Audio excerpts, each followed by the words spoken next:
Hello and welcome back to Dial H for Heroclix. I'm your sexy ranch hand co-host Kalder and Simeon. This episode is going to be our Batman team up set review. A lot of pre-release is happening all over the country right now, all over the world. Let's go ahead and dive into all these figures, see what they do. Simeon and I are going to give our thoughts and opinions. This is episode 445. Howdy, howdy. Let's get rowdy. So if you're looking for emotional satisfaction, my advice to you is seek professional... Heroclix? No. Are you serious? Again? How many people even play this game? Like 100? Instant deadpan humor. Over 6 people think I am funny. It's a hard day's work. Not that you know anything about that. Which... Absolute fools, it's not Witcher nonsense. I'm gonna make Heroclix like that forever. Are you kidding me? Hey Google, attack someone. Let's attack Simeon, because he's a jerk. Wow, wow, wow. Dial H for HeroClix is brought to you by CoolStuffInc.com, where you can find cool stuff in stock every day, including all the latest HeroClix singles and sealed products. Make sure you check them out at CoolStuffInc.com. Joining me, like always, in the studio is Simeon Bruce. What's going on, Simeon? Yes, it is me. Finally, Finally. the spirits of Christmas came and made me not such a Grinch. Just kidding. Oh, there we go. Oh. Just kidding. Christmas is over. Yes. Yeah. Here we go. Okay, I'm glad. I hope you had a good one now that it's over. I'm and gone. Yeah, I'll say that was partly a part of what made me happy. Right on. Got to see family and friends and do some holiday dinners and stuff like that. Not big into gifts, personally. I like giving gifts. I think most people like giving gifts because, especially when you're like, it's kind of like a challenge. It's like, I know this person. What would they like? Aha, I got it. And then you get to see their reaction, that kind of thing. Not like big on receiving gifts, just like a weird social thing where it's like, I don't like somebody observing me as I open presents.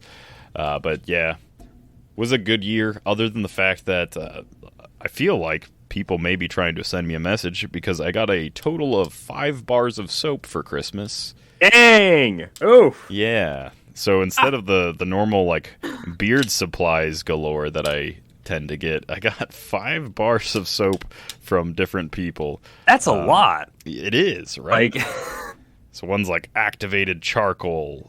there's one's like beer scented. I'd say that's enough to say that a pattern was formed. I would say, giving you a coalition, bars of perhaps, soap.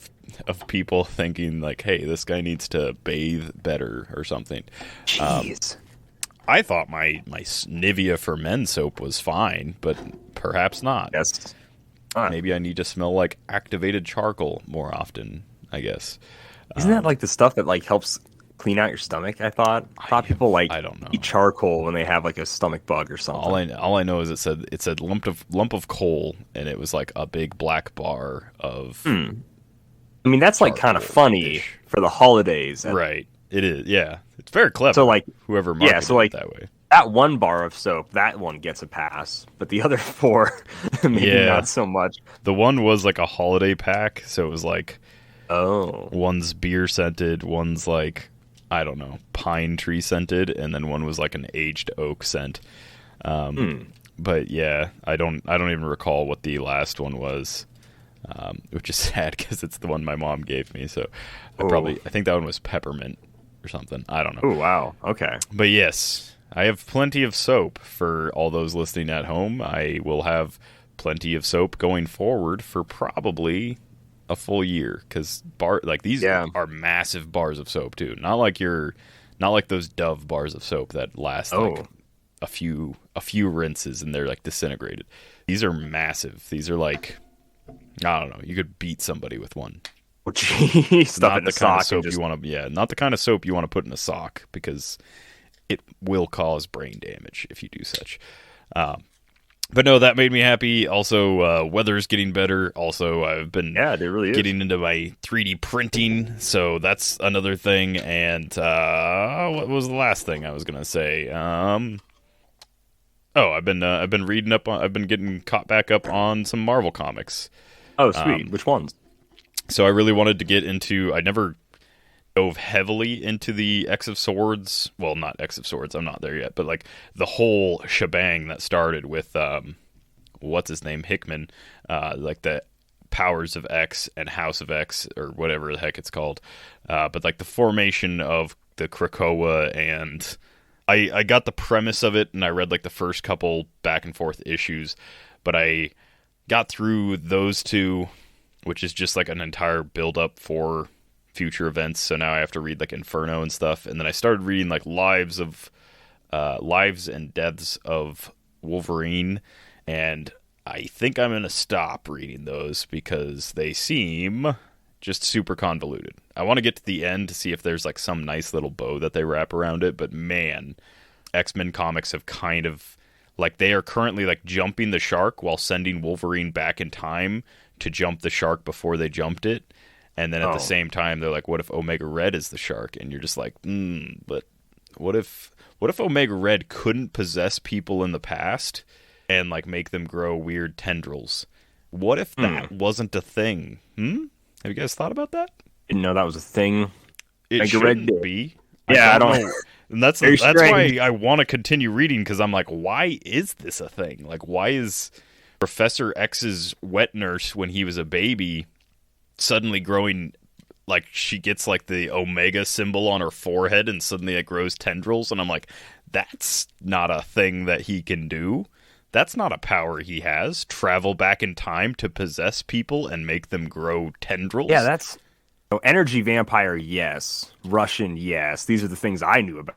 Right. The back in time, now they have tendrils being possessed. Not so much. I possess people through time, and then also they get tendrils when I do so. I don't know. I might just finish it just to see if there's like an actual reason, or if like there's an actual, like, you know, this makes sense. It was Sebastian Shaw the whole time, or like maybe it's not even Omega Red. Maybe right. He's a pawn in the game. If they make it make sense at the end, then maybe I'll be okay with it. But no, getting back into comics like heavily the last couple of weeks, because I've had ample time to read, has been nice. Sadly, I just have Marvel Unlimited, so I'm missing out on tons of cool Image comics and stuff like that I normally would have grabbed. Also missing out on like a lot of DC events that I'm probably not going to catch up on anytime soon. But luckily, there's YouTube recaps where you can get an entire event done in like an hour. So, yeah. These are really nice. I know I use like the Comic Storian. He does a ton of them. I know I did that for like War of the Realms stuff, and I wanted to know what the story was for that. So, sure. Yeah, those recaps are handy. All right. Well, what made me happy this week was, Christmas. My family spent Christmas Eve at home. We didn't have much choice as we were snowed in for a long time. Mentioned it last episode. And then we had a day where the plow came, plowed the roads, went places, and then that very night, it blizzarded again and became undrivable on whatever for another couple of days. And it wasn't until probably Christmas Day we could have left, but the day after Christmas, everything was actually plowed again. When will somewhat. Edward stop attacking innocent Americans? Not going to snowed in. Very funny, very funny. I was like, Edward. Super Edward topical. He's okay. Very, very prevalent in the world right now. Edward Snowden joke. Oh, jeez. I mean, he's been snowed in for a while. That guy. Yeah, he's now a citizen in a way. The Snowden. Oh. Yeah. I don't know. Well, but yeah. So, my whole family was here. Christmas Eve we had dinner. This is normally when we have our big Christmas dinner, is actually Christmas Eve, and then we just sort of hang out and eat the worst food imaginable for you, sweet cookies and garbage all day on actual Christmas. So we had like a turkey and everything, and we watched this like CBS or some special that it was like Christmas around the world. And I felt real bad because there's a male news anchor, and I was like, man, he looks like Alec Baldwin mixed with Bruce Campbell, like Steven Seagal, and we were like trying to figure out like, man, who is this guy? And then eventually it was like, oh, it's Dean Cain. man, we really did Dean Cain dirty by forgetting who he was. Oh, I feel really bad. So that was rough. So I apologize, Dean Cain, if you're listening to this. But your Christmas Around the World special was really interesting. I really liked it. I was the only one that knew the Dubai skyline in my family. We were trying to guess the countries before they said the name. So that was great. Biffed it on Romania, that's fine, but I got the Dubai one correct, so that's cool. And then Christmas Day, gave out dope presents. Everybody seemed to like their presents. My mom recently played Flux at some other people's house, so I got her a version of Flux, and we played that, and that was really cool. My dad, I got him chocolate-covered peanuts, and he loved those. Older men are very easy to buy for. I literally got him a DeWalt drill and chocolate covered peanuts, and that was like the perfect Christmas for that guy. So that was great. Brother, Runnings hat. These are the most Midwest gifts you will ever receive in your entire life. The Runnings hat was great. Little brother, Lego sets. I also got a Lego set. This is one of the things that actually made me happy. I went full on 14-year-old Calder. I went back years and years and years of my life to build this Lego set. It's a Viking ship.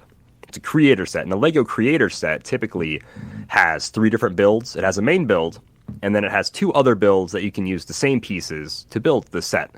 But typically you can't build both the side builds that aren't the main build, but you're going to have pieces left over. So I didn't really care about the Viking ship, but I really wanted to build the Viking house because it looked cool. So I built that. And then I realized all the pieces left over that I think I had enough for the Fenris Wolf type build that you could make. And I was like, how sick would that be? I could have the wolf then attack the house. That would be cool. And I got these Viking minifigures. It's I can make a little scene.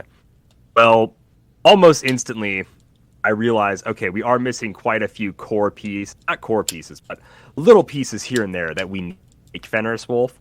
I busted out the old Lego bucket, but the main big blue pieces that made the bulk of his body, tail, head, how he should look, were all there. And there was a ton of other pieces that were also there. And I was like, man, I really feel like this is a waste. The professionals at Lego probably should have been able to make both these side builds work together once I just saw how much leftover pieces were still left by not building the Viking ship. And I was like, man, this is ridiculous. So I then spent probably a good, hour and a half, maybe 2 hours digging around in a bucket of Legos to find these little interconnecting pieces that I needed to follow the instructions exactly. I'm sure if I didn't, I could have gotten the right shape and then not had to use all the other pieces. But I followed the instructions exactly, and then I was able to make a Fenris Wolf attack the house with not too many extra pieces that I had to pull from my old collection. So that was really cool. So I was able to build both of them, and I was very happy about it. I was very excited. It was super fun, and I got to build Legos again on Christmas like I hadn't done in so long, and it felt great. It was dope. So, I'm gonna say, yeah. I've never owned Legos, period. Full stop. Ooh, never owned That's Lego. kind of wild. Was never bought Legos as a child. Never given Legos.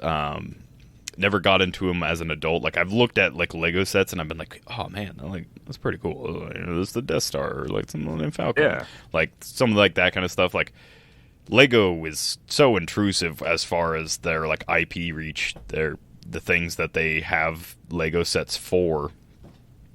I have 100%ed on Lego games, several Lego games, but it is wild to me that growing up, I was known as the puzzle kid, not that wasn't the thing that they called me, but most interactions, kid. They're like, what is this? What do you make of this 4-year-old? Jigsaw? Yeah, they were like, what does this 4-year-old do? And my mom would be like, puzzles. Oh, okay. They were like, what is this child like? And she was like, puzzles. And Legos are just 3-dimensional puzzles. Yeah. So it's wild to me that never crossed anybody's mind that maybe this kid that's really into puzzles would like to build a Lego thing. It's kind of wild. It's just now dawning on me. Huh. It is really weird, especially since to me, Lego is a staple, just childhood toy. More or less, I feel a lot of people grew up. Oh, I had a Duplo bucket of Legos. Don't worry, I had Duplo blocks. Okay, not as. Yeah, It's like the it's like the Roblox to Minecraft, Uncharted or something. Uncharted. It's like, did you have Heroclix growing up? Well, I had Tab App. Yeah. I had Tab App Heroclix. Oh, no. Yeah, my parents let me play Tab App. Tab App. Yeah, that's the Heroclix. Yeah, that's the game where you put the figure on the screen and it like shoots. It shoots like it's a tower defense, right? Oh man. But yeah. Yes, and then also throughout the week I kept wrestling with my wallet and made probably too many orders on WizKids.com just to get a gingerbread man. So I'll do a video later about the sheer volume of gingerbread men I ended up buying, but it was a lot. It was a lot. Not proud, but I did it. But all right, let's jump into the Batman team-up set.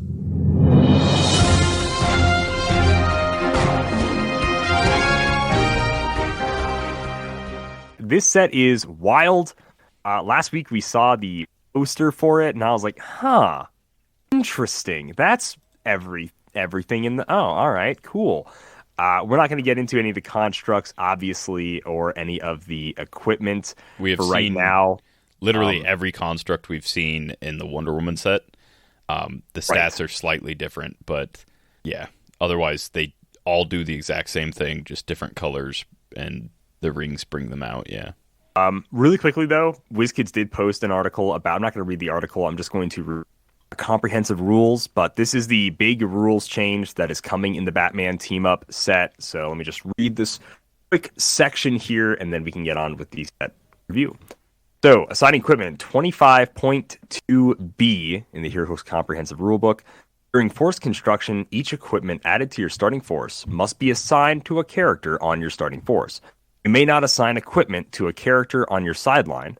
If the equipment was added to your force for 0 points due to a qualifying keyword or name, it must be assigned to a character matching the qualifying keyword/name. When assigning equipment, only standard characters may be assigned. A character can only have one equipment assigned to it during force construction, even if it may be equipped with multiple equipment. A character that is assigned an equipment will start the game with that equipment equipped. Characters that can't be equipped cannot have equipment assigned to them. 25.2c. When you equip an equipment to a character, place it on that character's card. That character is now considered an equipped character. A character can only be equipped with one equipment at a time. When a character is equipped, they can use the effect and ability shown on the character's card. Unequipping is the same. It's KO'd, replaced, removed from the map for any reason. You drop it, and then the new equipment key phrases here. Pretty basic. Again, equip any, friendly or opposing, unequip KO, unequip drop, equip friendly. That is all the same. So, fantastic. Then it's the starts the game equipment clarifications really quickly. Some characters have traits that let them start the game with equipment. When using these characters, you must indicate that you will be using their trait that grants them equipment, or if you'll be assigning them equipment. If you choose to use their trait that lets them start the game with equipment, you may not assign them equipment during force construction. They still gain the equipment they start the game with that comes from outside the game. If you choose to assign them equipment during force construction, then you may not use the part of the trait that allows them to start the game with equipment. They can still use any other effects the trait may grant. Basically, the takeaway is equipment does not start on the map anymore. It is now assigned during force construction. You can only assign equipment up to the amount of people that are actually on your force, but you can assign, literally, if I have 10 characters on my force, they can all start equipped. I can have 10 equipment assigned to them. You still have to pay whatever the point value is for the equipment, but like I said, if they have a keyword or name, it has to be assigned to that character with the keyword or name, and it may be 0 points for that. That's what we're seeing with the Lantern Rings. They're going to be 0 points, like Red Lantern Ring. If you assign it to Dexstar, he has the Red Lantern keyword, it would be 0 points to assign the Red Lantern Ring to Dexstar. Fun equipment rules. Wow. Such a good time. But let's go ahead. I believe, Simeon, you got odds this go round. Yes. So, first up, And we're just gonna go completely over them. Obviously, this is set review, so we've gone over some of these characters before. But first up is Robin. This is the Teen Titans Go Robin. Dick Grayson, Batman Family, Gotham City, Teen Titans, Celebrity Detective 001. He has 2-point values. One is very economical. The other is very good for sealed. So first up, he's got a 50-point line where he's got Charge, Quake, and he's got super senses and a special damage power. The special damage power is leadership outwit. When Robin uses leadership and succeeds this turn, when a friendly character uses the Teen Titans ability, the chosen character heals 2 clicks instead of 1. Just make a mental note of all the things that mention the Titans ability or Teen Titans, because they all add up to be like a very, very, in my opinion, competitive, like fun-petitive casual team. Like, makes Titans kind of a nuisance, in my opinion. So this Robin, when he hits leadership, heals Titans by 2, but only if you play him at 50 points.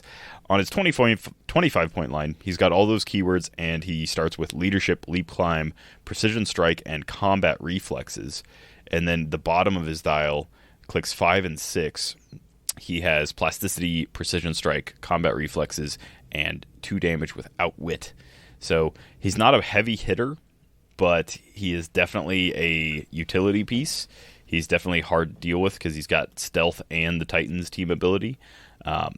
That lower dial with like the 17-16 combat reflexes and the Batman ally team ability means that he's going to be a 19 or 18 for most people. So yeah, this guy gets like a plus as far as sealed pick goes, because the utility and then the options that he gives you, keywords are things that are spread throughout this set, so he's definitely going to be able to like leadership off of other characters you have. And at 25 points or 50, I think he definitely fills a role in sealed. Like 25 is where I lean heavily, because that's awesome. 25-point leadership that's probably sharing a keyword. Maybe you're able to theme with him. It's pretty good. Yeah. No, tough to KO 25-point leadership in sealed is really, really nice. I couldn't agree more. I'd say an A+ sealed pick for sure. Yeah. Before we get too far, what are your feelings on the bobblehead style Teen Titan Go heads? I mean, like, that's just accurate, right? Like, that's how they look in their show, and that's what they're based on. So I have really no issue. I know it's controversial topic, controversial Speaking take. Of, we brought I don't mind it earlier. I've seen people liken it to tab apps, and like they kind of like hate it. But one, it makes their expressions like that much more fun. Like this Robin's like expression is like really good.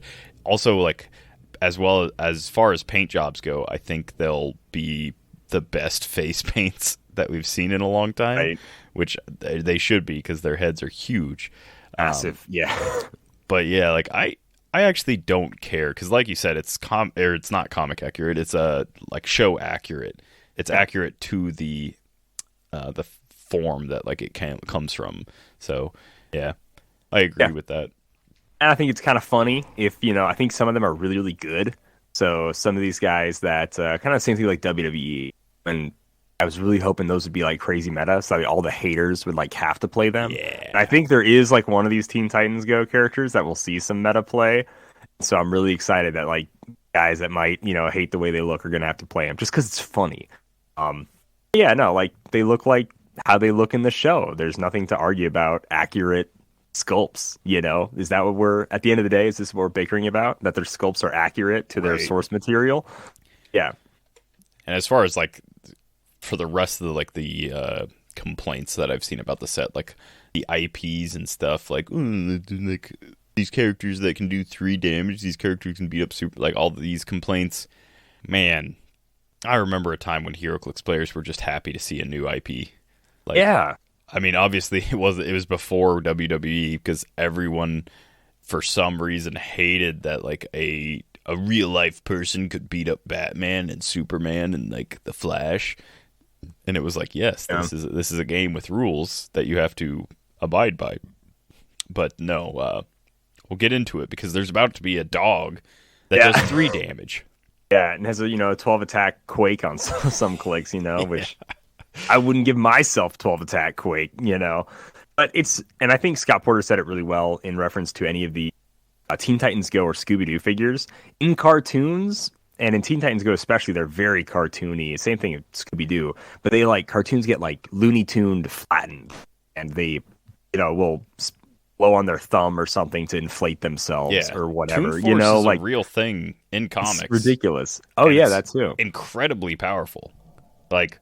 We're lucky that we didn't see Mr. Mixopatic levels of shenanigans with the Scooby Gang, because Toon Force is pretty nuts.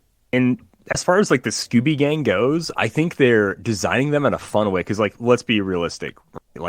I could probably knock out normal Shaggy if I wanted to. That would be pretty easy. Or at least Batman could look left at Fred and Fred would be in a cast, Instead, it's let's give them powers that are fun, that look thematic, and let's make them a little beefier so that they can hold their own in a battle. So it's actually fun. Otherwise, they're all going to be 10, 15 point boy, chipmunk hunk type characters that do a neat thing, but are just 15 is nothing for defense. You know what I mean? I don't want to play normal people in my Heroclix game. I want main characters, superheroes, supervillains, and this is the dial that needs to be reflected for that to make sense. Same thing for WWE, whatever. I want these characters to just feel like I am that person. I'm playing that character, and I think that's what all the Scooby Gang dials, at the end of the day, I think they achieve that, which is what I like, through flavor text and special powers and everything. So yeah, if you guys wanted negativity for the Teen Titans Go or Scooby-Doo stuff, not on this podcast. No siree. I'm A-okay with it. Yeah. Sorry, I 100% am down for new IPs and literally anything that brings a demographic that wasn't in the game before. Yeah. So. Yeah. Marvel, DC, I love Marvel and DC. Getting something else that's not Marvel and DC, love it even more. Super happy to have it. And I'm a Scooby-Doo fan, so I'm super happy to have this stuff. All right, Scooby-Dooby-Doo here. Mystery Inc., Animal, and Detective. This has to be the set that has the most detective keyworded characters, I feel like, that's ever been made. He's a very cool long dial. 6 clicks, 3 clicks of charge, 3 of plasticity, 3 of quake, you have nothing, full dial of super senses, and a full dial of prob. He has 0 range, 50 points, and he has a trait, Shape Change. When Scooby-Doo uses it and succeeds, this turn, friendly characters with a Mystery Inc. keyword can use Toughness. So, if you're playing against Scooby, you might have him locked down, you might make an attack against him, but be like, oh wait, hold up. If you make Shape Change, though, that means everybody else that has Mystery Inc. is going to get Toughness. What's my damage reducers looking like? What's my damage value? Just makes you think really quick, So I like that a lot. But it's a full dial of Shape Change super senses with probability control, charge, quake, and then some tie up later on. Scooby is super fun. I really like it. I can't wait to play the Scooby Gang. It's nothing crazy, but it's just a really solid figure. Yeah, I think, and like we've seen with other sets, we've seen multiple variations of these guys. So this is your economical.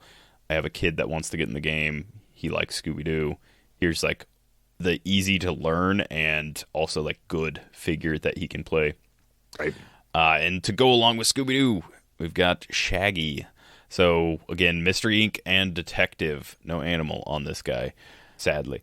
He has a single trait that is taking the decoy on a leash. Super senses. When Shaggy uses it and succeeds, this turn, friendly characters with the Mystery Inc. keyword can use combat reflexes, which is interesting, but almost completely useless. Because if I see that a character has this trait, I'm probably not going to attack them first that turn. If I'm going to make multiple attacks against Mystery Inc. characters, unless I'm forced to somehow, I'm probably not attacking this guy first, because that's pretty good, giving everyone with the trait, regardless of line of fire and range, combat reflexes.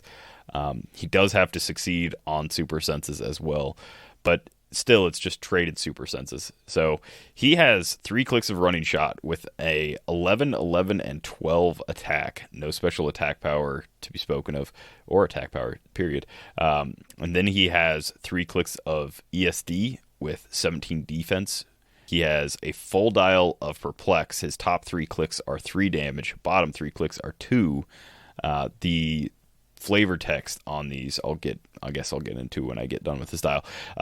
Clicks 4 through 6, he has 6 speed with charge, which combos well with his steel energy. Yeah, that's That's right. Yeah. We got Vampire Shaggy here. So he's got a 12 attack on click 4, and 12 attack on click 3 and 4, but 12 attack with Steel Energy on click 4. Then it goes down to an 11 and then a 10. Again, whole dial of Perplex, and then he has regen from clicks 4 through 6 with a 17, 17, 18. So his flavor text is like, let's get out of here. That's our cue to skidoo. Yeah, Scooby-Doo, where are you? Is his Steel Energy, which I thought that would be like Scooby Snacks or something. Tall and Skinny is his ESD. So apparently he's just hard to hit because he's too thin. And then his regen is just enough time for liverwurst a la mode Shaggy Sandwich. Ugh, that sounds so gross. But yeah, the regen definitely makes sense to me. The Scooby-Doo, where are you? I guess like looking for him. I could picture that as like Shaggy and Scooby like overcome their fears at some point in like the episodes, right? So I could see like that like being more so him healing and more so like him like overcoming his fear, and he has to save his friend. But 50 points.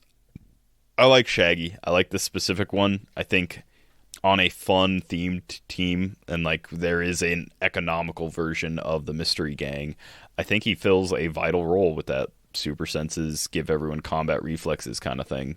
Nice. Yeah. Fred here is really simple. Old Fred Jones. I like him a lot. Cool. He fits the leader role of the team. He has a very simple trait, driving the mystery machine. Just gives him passenger 4, which lets him carry the entire Scooby Gang. So it's kind of exactly what you want Fred to do.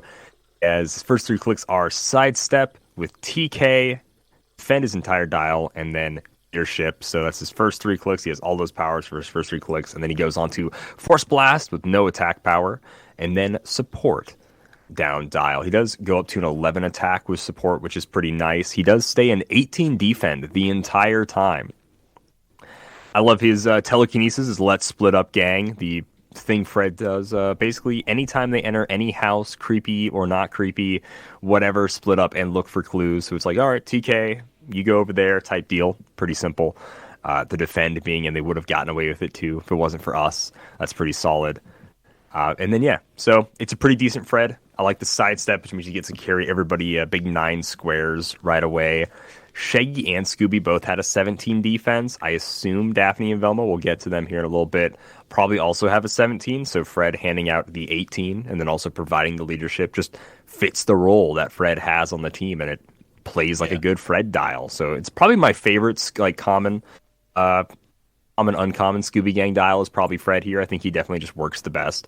Right. It was very good, yeah. A keyword free passenger 4, so for 50 points and sealed. It's a great sealed pick. Yeah, insane. better than Arnim Zola. Or not Arnim Zola, jeez. Arnim Zola. Who's the purple face man? Goodness. You lost me. Purple faced guy. Zemo. Oh, Baron Zemo. Yeah. Zola Zemo. Yeah, because Zemo could only carry 2 people, so for 30 points. And now, extra 20 points, we got 4 people. And he's got sidestep, TK, leadership, 18 defend. Yeah, this guy's an insane sealed pick. Yeah. So much that you want all in one figure. Over Voyager. We got Fred Jones on the case. Yeah, he can't phase, but he sure can search for clues. All right. Next up, we've got Raven. So our second Teen Titan Go character. She has Teen Titans Celebrity and Mystical, which is odd because Robin had Celebrity. But yeah, so Raven's got Teen Titans Celebrity Mystical. She has a 75-point line and a 50-point line. So right off the bat, she is our highest costed common that we've come across. Her top dial is 2 clicks of Running Shot with a special attack power, 2 clicks of ESD with 17 defense, and then 2 clicks of Shape Change. Her 50-point dial is phasing from click 3 to 6. She gets 1 click of that special attack power that I haven't mentioned yet. Then the rest of the dial is Penetrating Psychic Blast, 2 clicks of ESD, and then her last 2 clicks are Regen with 16 defense, 2 clicks of Perplex, which is a very good economical Perplex for 50 points in a sealed environment. And then her last 2 clicks go back to Shape Change. So top dial, she has Portals, Penetrating Psychic Blast, and TK. So if you want to play her at 50 points to have a phasing TK Perplex piece, pretty solid option. If you want to play her top dial to have an 11 for 3 Psychic Blast with Running Shot and Flight, also a good option. She doesn't do a whole lot other than that. Like, she's just a solid combo of, like, you know, not necessarily... She's obviously not going to be your main attacker, but she's a good secondary attacker in sealed, or she's a good piece just to build around on her lower dial. And she has Teen Titans and the Mystics team ability. Let's see if there's any flavor text that is really fun here. Nope, not really. I don't know what You Rock Butterbean is in reference to. Butterbean is like a unicorn or horse or something Okay, she has. Sure. Like, something like that. Dark magic isn't supposed to be used for stupid things. Yeah. I haven't watched any Teen Titans Go, to be honest. Like, I've seen clips. So the only clips that I've seen are like Facebook Reels, and I've seen the one where possessed Batman is chasing them and they keep blowing up his vehicles. That's the only one I've seen. It's very fun. I really like that because you do not expect Alfred to be like the last vehicle that Batman is riding. Jeez. On Alfred's back, and he's just booking it. All right, next up we have Starfire, Teen Titans, Celebrity, Cosmic Ruler, and Warrior. Definitely backing on a lot of keywords here. She is 75 or 50 points. Fun. 6 range, 2 target. She's a very simple running shot, penetrating psychic blast piece that actually adds some cooler mechanics with her episodes. Running shot, Pensai for the first 5 clicks. Her 75-point line adds 2 clicks to the beginning. She has a 7 total dial, so her 50 points starts at click number 3. She is only a 10 attack, 3 damage versus an 11 attack, 3 damage with an 18 defense. She has super senses for her first 5 clicks. Her last 2 clicks, she goes to Force Blast and Defend, and then she has some sprinkled in ranged combat expert on clicks 2, 4, and 5. Her trait is Peace and Love. When a friendly character uses the Titans team ability, they may choose all adjacent friendly characters that have Titans instead. So versus like just doing one person at a time, you can do all of them. And then they say each character heals 1 click and only 1d6 is rolled. So it's the whole X-Men team ability is what Titans is, so you don't want to roll a 4 through 6 because then the person that healed everybody will take an unavoidable damage. But you only get to roll 1 instead of 1 each for all the people that you would be able to do on all like adjacent Titans characters. So that's pretty cool. So big reward, and then the risk is still the same as if you were normally using the Titans team ability. So that's really cool. I think her best flavor text is "You are a Florfka or whatever, her Force Blast. I think that'd be kind of fun to say to people during a game. You're a Florfka, and then smash their head against a wall, or just bounce them away from you. It's knockback damage comes back. I'm running Zaro game, Starfire only. Yeah. That is Starfire. She's a pretty simple piece that adds some fun. First off, running shot Pensai piece with 2 targets, 6 range, pretty solid and sealed. I will say having no damage reduced, rough. Yeah. Rough. Again, if you're keeping track to the Teen Titans, Robin gives out on a successful leadership, when somebody uses the Teen Titans ability, they heal the chosen character 2 clicks. I believe this combos with Starfire, not Sapphire. We'll get to her later. I believe this combos with Starfire, so when you would use it, you choose all adjacent friendly characters, and then you would heal all of them 2 clicks. Pretty fun combo. And it gets crazier, believe it or not. Next up, we've got Moss to the Mossy Manos. So, real name unknown. When I was watching the unboxing with Scott, he was saying these are like Teen Titans, like West Coast or something, which I wasn't aware was like a thing, but obviously in the show they are. So Mossy Manos are like 2 brothers, are similar powered people, so like they do very similar things. We'll see the other dial. They're basically the reverse of each other, but the C Podemos, hypersonic speed, This is their special speed power. Hypersonic speed, but gains passenger 1 instead of passenger 0, but only to carry characters that can use hypersonic speed. So this actually can be used for like a lot of characters, not just each other, even though that's what it's meant for. So this specific one has ESD top dial for the first 2 clicks with 17 defense, and Empower top dial with 2 damage. So he's got a 10, 11, 10, 9 attack. Last 2 clicks, he's got Precision Strike and Super Senses, 17 defense, the whole dial. But yeah, 25 points, you get a Teen Titans user, somebody that can use that team ability, as well as somebody that's got Empower. Potentially somebody that can carry, but even then, like if not, like he may only be a 10 for 2, but for 25 points, even if he's not attacking, just that Empower for 25 points and sealed is kind of nuts. And then, yeah, Teen Titans Speedster. I don't think Speedster has enough in Modern to like make a real viable team, but this guy's definitely fun. I can see, similar to like the DDs of Batman animated series long ago. Oh, yeah. Maybe I want to get like 1 or 2 of each. Okay. Yeah, no, right on. Next up, we have Harley Quinn in her orange jumpsuit, fresh out of Arkham Asylum here. She's the Arkham Asylum, Gotham City Underworld, Injustice League, Suicide Squad, and Scientist keywords. Team ability is Batman Enemy, and also she has Suicide Squad. She's got both of them. She's at 50 or 25 points, 6 clicks long at 50 or 3 clicks long at 25. For range, 1 target. The dial is 4 clicks of charge, so everything that's on click 4 is for 25 points starting line, so 4 clicks of charge with some Quake, Super Senses, Perplex, top dial. She has those clicks were Quake, Super Senses, Perplex, charge for 2 clicks, and then click 3 it goes to Blades, Exploit, and Combat Reflexes, and then we kind of go back to charge, Quake, Super Senses, Perplex for 25-point line starting click, and then goes to Leap, Climb, Blades, Combat Reflexes, and Exploit Weakness. It's very interesting how it just kind of goes toot dup doot doot. So it's kind of interesting little fun little dial we have going on there. She has a pretty simple trait, which is on the run. Friendly characters with Batman enemy team ability have the Suicide Squad team ability. Just a refresher, because we haven't seen Batman enemy in a hot minute. When this character makes an attack, you replace its attack value with the printed attack value of an adjacent friendly character that can use his team ability.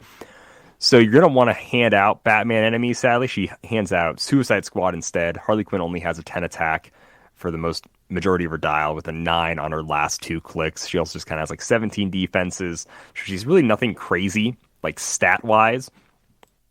So it's kind of, you're going to want some higher attack value Batman enemies for sure. We also have Suicide Squad. When an adjacent friendly character is KO'd, after resolutions, you may roll a d6. If you do, heal this character equal to the result -2, minimum 1. So it's pretty solid. So if someone dies next to you, you just get a nice little heal, little boost. So yeah. Yeah, that's a power, or not a power. That's a team ability that I've been waiting to get like more of. And so, yeah, I'm glad that it's coming back. And I don't think she's the only one. I'm pretty sure there's a few characters in this set that have it. Also, just like there's only like a few characters with the Arkham outfits in this set that we've seen. Yeah, it's only a handful. Not every Batman enemy has like the Arkham jumper. It is fun. Like it's a variation we have not seen a whole lot of. I think we had like generics. Next up is Batgirl, also from Teen Titans Go. So Batman family, Gotham City, Teen Titans, and Detective. She has a trait that is, my cape looks like a bat. Friendly characters with the Titans ability have the Batman ally team ability. So all those previous Titans that we've mentioned, now playing this figure, they are stealthed. But what cost, you say? Well, she is either 45 points or 20, which is kind of nuts. 20 points to give everyone with the, and this isn't just like for this set, like anybody that's ever had the Titans team ability, or for some reason like maybe they'll like find a way to like give Titans team ability to people or something. Yeah, she just gives them all stealth for 20 points or 45 if you want her top dial. So that's all she really does. Her top dial is charge. She's got 2 clicks of 8-speed charge with 10 attack, 3 damage, outwit. She has first 3 clicks of 17 with combat reflexes. Again, she's traded stealth from the Batman ally and then has Titan's ability. Her second starting line is a 7-speed with leap climb, and she starts with the 17 combat reflexes and then goes down to 16 for her last 2 clicks. And at 20 points, she starts with perplex instead of outwit for clicks 3 and 4, and then her last click she gets outwit charge again.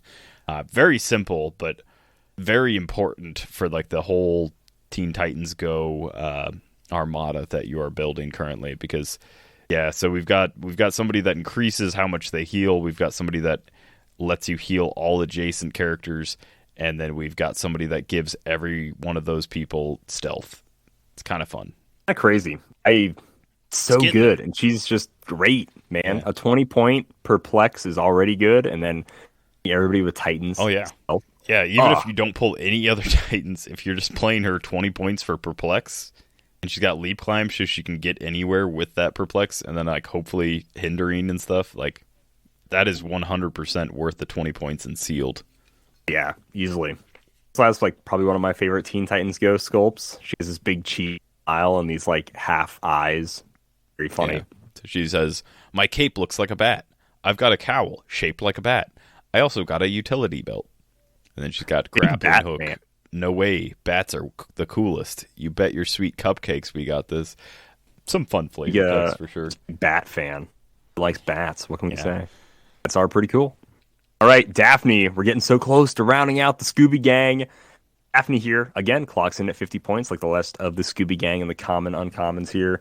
She has Sidestep her first 3 clicks, Incapacitate, ESD, and Empower. And then on her last 3 clicks, she has Stealth, no attack power, Willpower, and Probability Control. So a little Sidestep, Incap, and Power is very helpful. The ESD is an interesting pair. It's what a night. Let's go ahead. The Probability Control is Danger Prone Daphne. It's kind of funny. Her stealth is Let's Go to the Malt Shop. I love a malt. I love a good malt, Daphne. Mystery Ink detect keywords, of course. She has 5 range, 2 targets, so that 12 attack with Incapacitate Sidestep is pretty solid. Her trait is Secret Door. Free, destroy a piece of blocking terrain within range and line of fire. So pretty awesome. I also like this as a sealed pick as well to help you get like a really sneaky attack off out of nowhere. Just free, destroy a piece of blocking terrain within range and line of fire is just really good. You know, you think, oh man, Daphne's on the other side of the wall. She can't incap me. And then boom, here's Daphne. She just pops through, bam, bam. Creepers and incaps like 2 people. It's pretty solid. So I really dig Daphne here. She's pretty fun. Yeah, I agree. She is, I mean, obviously, there's five important characters. We've talked about 3. Daphne's the 4th, and then we've got 1 left. But I don't know. Which Scooby Gang member do you think is the weak link? It's controversial. I know. This is a really controversial one, man. So, like, we take away the idea of like Ultra Instinct Shaggy. Is it just probably Shaggy? If because like Scooby could function without Shaggy, obviously like Shaggy's like his interpreter slash like service human. But if Scooby could function without him, then I think Shaggy's probably the weak link. I would say maybe Daphne after that. Probably the next weakest link. I was gonna go with Fred. Fred. He's got the car. He makes like the traps and stuff, you know. But the traps that makes the plans. Like the traps sometimes. But yeah, I don't know. It's been a while since I've watched enough Scooby-Doo to like correctly weigh in on this. Yeah, but I mean, obviously Scooby-Doo's the most important, and then it trickles down from there. Next up in the set though is Kid Flash. He's 011 in the set. Real name Wally West, Teen Titans, and Speedster. He has a special damage power called Poaching the Titans. He's gonna, I guess this is another like West Coast Titans thing where he's trying to poach the whatever East Coast Titans. I don't know what the regular Titans where they're from. Again, haven't watched enough of Teen Titans Go, but That special damage power he has for his first 3 clicks, and it is free. Roll a d6. On a 5 through 6, remove an action token from an adjacent friendly character that's less points than Kid Flash, or that he shares a keyword with. So it's just leadership, but it's free, so you could like move and then do it. And yeah, that's basically it. I mean, it's a leadership that he can like move and then take an action off like mid-turn from somebody. He has Hypersonic, his whole dial. He has Quake for his first 3 clicks with a 10 attack. His speed values go 9, 8, 8, 8, 7, 7. He's 6 clicks long. He loses Quake on click 4, and then he just doesn't have an attack power, so he goes 10, 9, 9, clicks 4, 5, 6. He has 2 clicks of ESD, which is let me do all the work. And then he has 2 clicks of Super Senses, that is too fast. And then he has 2 clicks of Defend, that is Hot Tub Party Bus. So, very cool kid. Free Pizza is his Empower, that is his last 3 clicks. And then his first 3 clicks, he has that special damage power I talked about earlier, that is leadership without being leadership. And then so he's got 3 damage those first 3 clicks, and then 2 damage his last 3 clicks. But 17 ESD top dial. He's a 19 from range. He has the Teen Titans team ability, obviously. 9 speed hypersonic. Not a bad close attacker for 50 points. He's not the greatest. He's not adding a whole lot to the Teen Titans team. But yeah, he is just a speedster with a little bit of extra flair. I think I would have preferred a normal leadership, but obviously he's not like a leader role. He's poaching the Titans. So they gave him like a pseudo leadership. It's interesting how that works. It'll be interesting to see more characters that have wording like that in the future, because free roll a d6, 5, 6, remove an action token. It's the same wording as leadership, but it's free instead of at the beginning of your turn. Right. Yeah, it's just kind of interesting. I'd like to see mess around with him and play him and just see how like useful that ends up being in a game, you know? Right. Rounding out the common Scooby gang, we have Velma. She is the only one that has improved targeting, and she ignores hindering terrain. She has a big 8 range. Okay, Velma Dinkley, we see you. Mystery Inc. Detective keywords. 50 points, of course. 6 clicks long, of course. 3 clicks of sidestep, 3 clicks of willpower, and 3 clicks of outwit. Top dial, big 8 range outwit, seeing through stealth. So far, she's the only character that we've seen so far that can bust stealth. So keep that in mind. We got a little Velma to be like, hey, Batman, I see you. Boom, get outwitted. Get shot, for 1 damage, top dial anyways. And then on 4, 5, and 6, she has Quake, Super Senses, and Battle Fury. She gets pretty PO'd that she can't find her freaking glasses. She's just fumbling around, bumping into everybody. It's pretty fun. The no movement attack I like, though, because she is just kind of going very slow on her hands and knees looking for, her glasses. That's, really fitting. It doesn't, make the Quake pop off as easy as it would be if you would have given her charge, but thematic-wise, it makes sense, so I really dig that. I like what they're going for. She has a trait, which is there has to be a rational explanation. When an opposing character within range and line of fire uses probability control, after resolutions, you may heal a friendly character with the Mystery Inc. keyword 1 click. I like that. She's always like, come on, ghosts, guys, don't be ridiculous. So anytime someone uses prob, you get to heal a friendly character with the Mystery Inc. keyword 1 click. Anywhere on the map, they just get a heal. It's pretty solid, so I really like that. Again, including herself. Yeah, including yourself. Yeah, she is doesn't say other friendly character, so yeah, you could heal her up too. But yeah, definitely gives them all, when you see the weird, throughout their dial, bit of kind of control. I'll heal up Shaggy because then he goes up to a 12 attack or something, do some planning out with this. So I really like this. I like this Velma a lot. Man, she's just really solid. Yeah. I always knew Velma was the Battle Fury type. Oh, she's always fooling around here with 5 more glasses. That Battle Fury will help against this next character, though, because it's Clayface. We saw this guy. This, I think, was the first character we ever saw from this set, dial-wise, at least. So Clayface has Arkham Asylum, Batman Family, Gotham City, Underworld Celebrity, real name, Matt Hagen.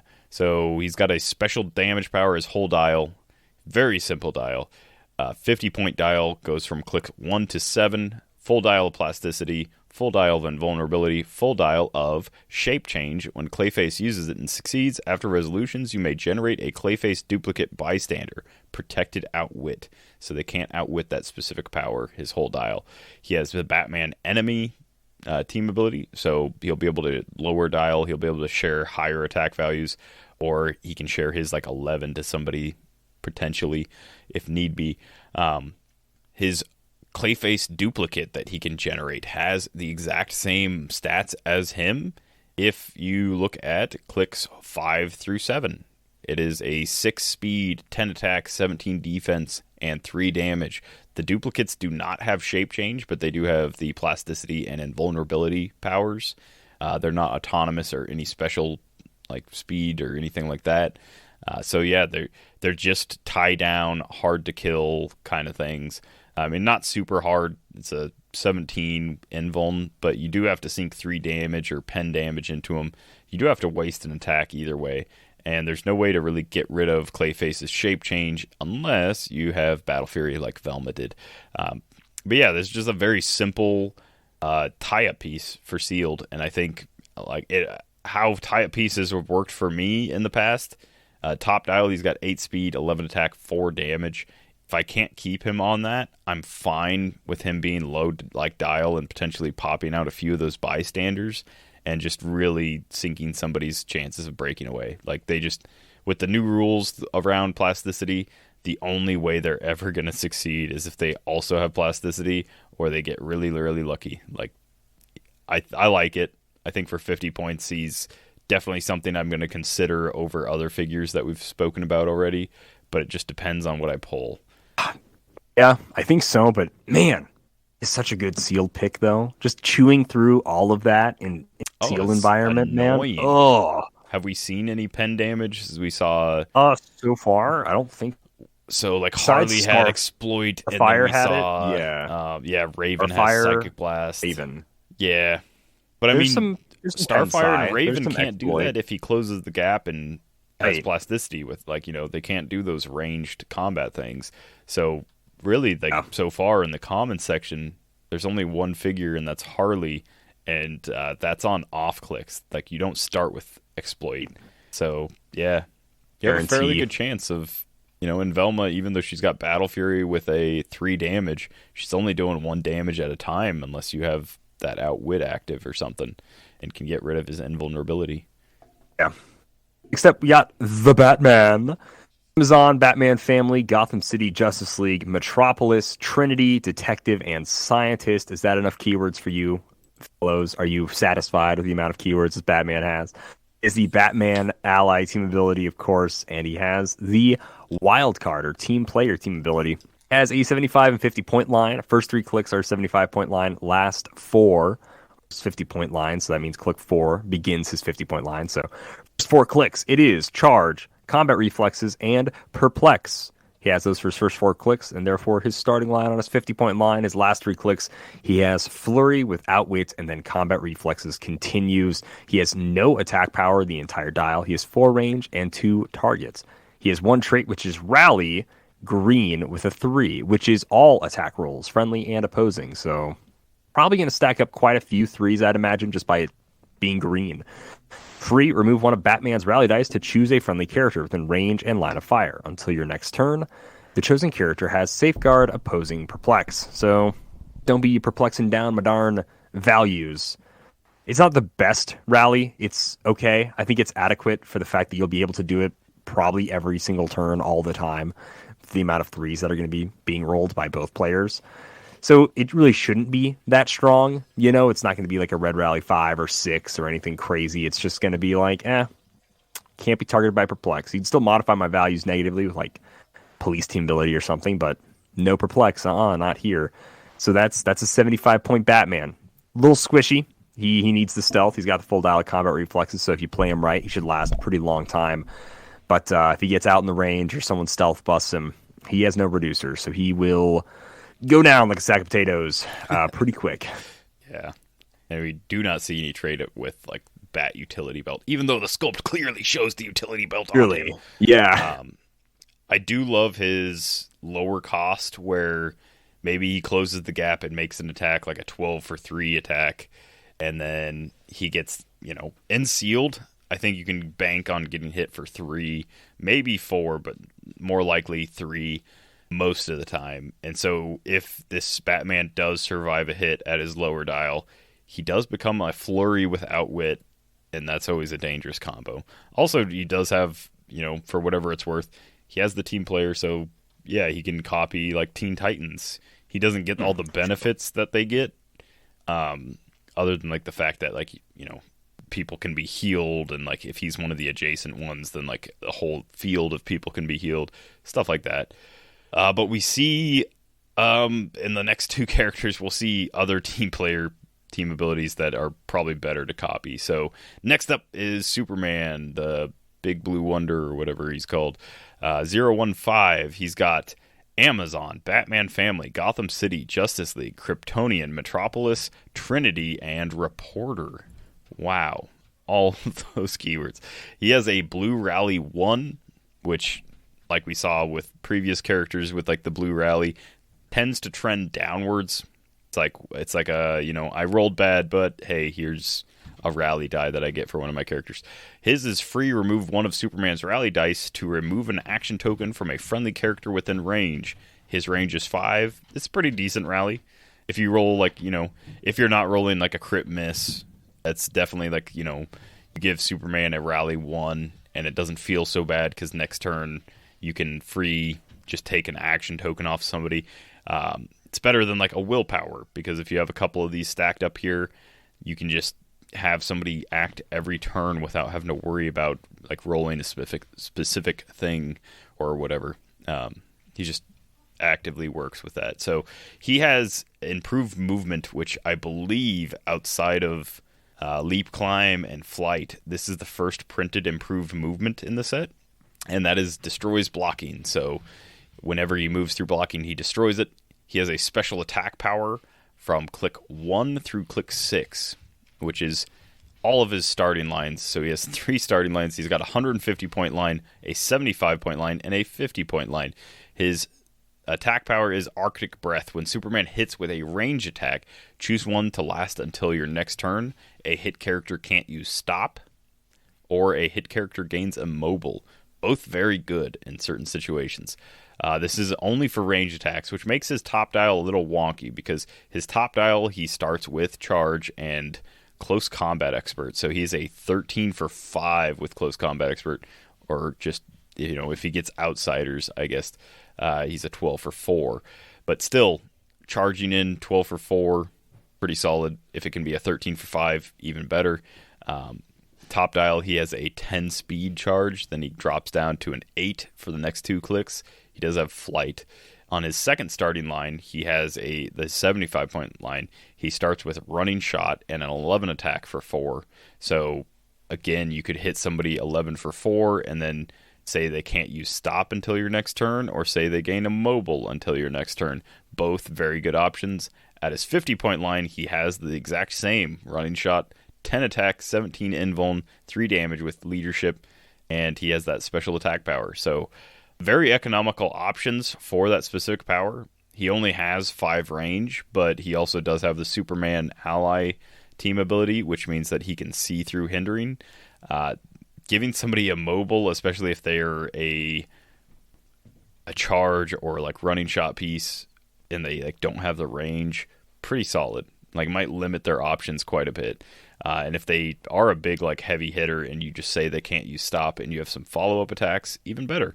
But top dial, he has 18s with invincible for 3 clicks, and then 75 points, he's got 18s with invuln, and then his 50-point line, he has a last click of 17 invuln, and then goes to super senses, which normally I wouldn't care for a 17 super senses, but he does have that wildcard team ability.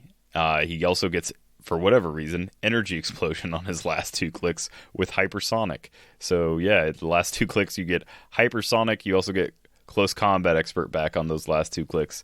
So if somehow he survives at 50 points and lands on one of those 2 clicks, he'll be an 11 for 4 at close, or he'll be able to do 2 damage to all adjacent characters, or 1 character and all the adjacents. Not terrible. I think this, obviously at 150 points, this is the first big like heavy hitter. I'm going to build my team around this kind of guy. or you play him at 75, and he's probably the best range attacker that we've seen, just because that Arctic breath is kind of broke. It's not broken. I shouldn't say that, but giving people a mobile is not something that most characters can do, and it really limits what your opponent can do once you manage to pull that off. It's real good. As somebody who played Asuka specifically for that ability, it's real good. Right on. And then to round out the Trinity, I shouldn't say round out, odd number, it's 3, but whatever. To finish off the Trinity, we have Wonder Woman, who has Amazon, Batman Family, Gotham City, Justice League, Metropolis, Trinity, Deity, and Warrior. Wonder Woman team ability, and the, you guessed it, team player team ability. I talked about this one before. I really like her. As Rally, it's red 6. 3, remove any Wonder Woman's Rally dice to heal a friendly character within range. 1 click. Her range is a big 3 with 1 target, so it's not crazy, but heal 1 click for free is really solid. She has Charge, her first 5 clicks of life. She's 75 or 50 with her starting line on click 4 for her 50-point line. So Charge her first 5 clicks, her special attack power, which we'll get to for her first 4 clicks, Pervious on her first 3, and she has Super Senses on her last 4, Exploit Weakness on her last 3, Blades on her last 3, and then Flurry on her last 2 clicks. More penetrating damage showing up slowly but surely in the set, but again, down dial, not super reliable, but those Flurry, Blades, Exploit clicks, if you land on those, can be pretty gnarly. Special attack power is Lasso of Truth. Giant Reach 3 and Quake. And Wonder Woman hits after resolutions. Hit characters can't use damage powers until your next turn. And this is so solid. It ironically doesn't work that well with like Batman, since Batman says you can't use Flex to target this person. And she just says, you can't. You try to hit somebody that doesn't have Perplex with this Wonder Woman to take away their maybe Outwit, Prob, Support, CCE, RCE, whatever. But it's great. I think it's very thematic for the Lasso of Truth. I find the damage powers to be the lying, manipulating powers of Outwit, Perplex, Prob, etc. So change, I think it works. Yeah, shape change, things like that. I think the Lasso of Truth I think it's a very solid way to use it. I never think the Lasso is like a Quake ability necessarily, but the Giant Reach, definitely for sure. She's throwing the rope out there. So I really like this Wonder Woman. Charge, Impervious, 12 attack, 3 damage. Sort of the damage powers when you hit somebody. I think it's really solid. Yeah. Like her a lot. So she probably pick, nothing crazy. Benefits the most from Batman Ally and the least from Superman. Oh, definitely. Yeah. Superman probably benefits the most from Wonder Woman. Maybe Batman Ally. I mean, really, Batman Ally is just like kind of like having stealth your whole dial is pretty solid, but Superman, especially on his last 2 clicks, having a 50-50 shape change, but also just like a shape change on a 6th his whole dial. Like, and that goes for anybody. Like, you won't always hit it. You'll probably, only hit it 1/6 of the time, some people would say. But when you do, it feels pretty good. No, I think the simple Trinity, this common Trinity, is a great new player friendly 300-point or 200-point team, depending on how you want to build it. It builds out to like everything, 300 points, 150, 200, whatever you want to go to. Yeah. It works solid, and it's got the range and abilities like that. All it's really missing is it's got Outwit. It's really not missing a whole lot. It's just got some of everything. It's got, theme team probs. Yeah, it's got some of everything. Next up, we're out of the commons, onto the uncommons, and we've got Bumblebee here. Real name, Karen Beecher. Emphasis on the B. Teen Titans and Scientist keywords. She has 4 clicks of life with a special attack power all 4 clicks and willpower all 4 clicks. No damage powers to speak of. Their special attack power is Incapacitate and Precision Strike. When Bumblebee uses Incapacitate, she also deals normal damage to hit characters given an action token. I feel like how we saw a lot of people with special mind controls that didn't do feedback damage back around 2015 kind of era. I feel like at some point Incapacitate will just be this, where it does normal damage and also gives an action token. Maybe not. Maybe I'm wrong. But she has 2 lightning bolts, 5 range. Starts with hypersonic, 7 speed, and flight. She has that for 2 clicks, and then goes to running shot with 8 speed for her last 2 clicks. Like I said, willpower, her whole dial, that's B positive. That's my blood type also. So, but yeah, if anyone out there is needing a organ donation, I don't charge much. But 17 defense with that willpower. And then she's tiny sized. So she does get the little boost from being tiny sized from range. She, of course, has the Teen Titans team ability.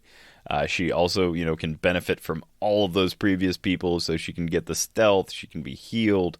All that kind of stuff. I think that she needs it because that 17 willpower is very weak.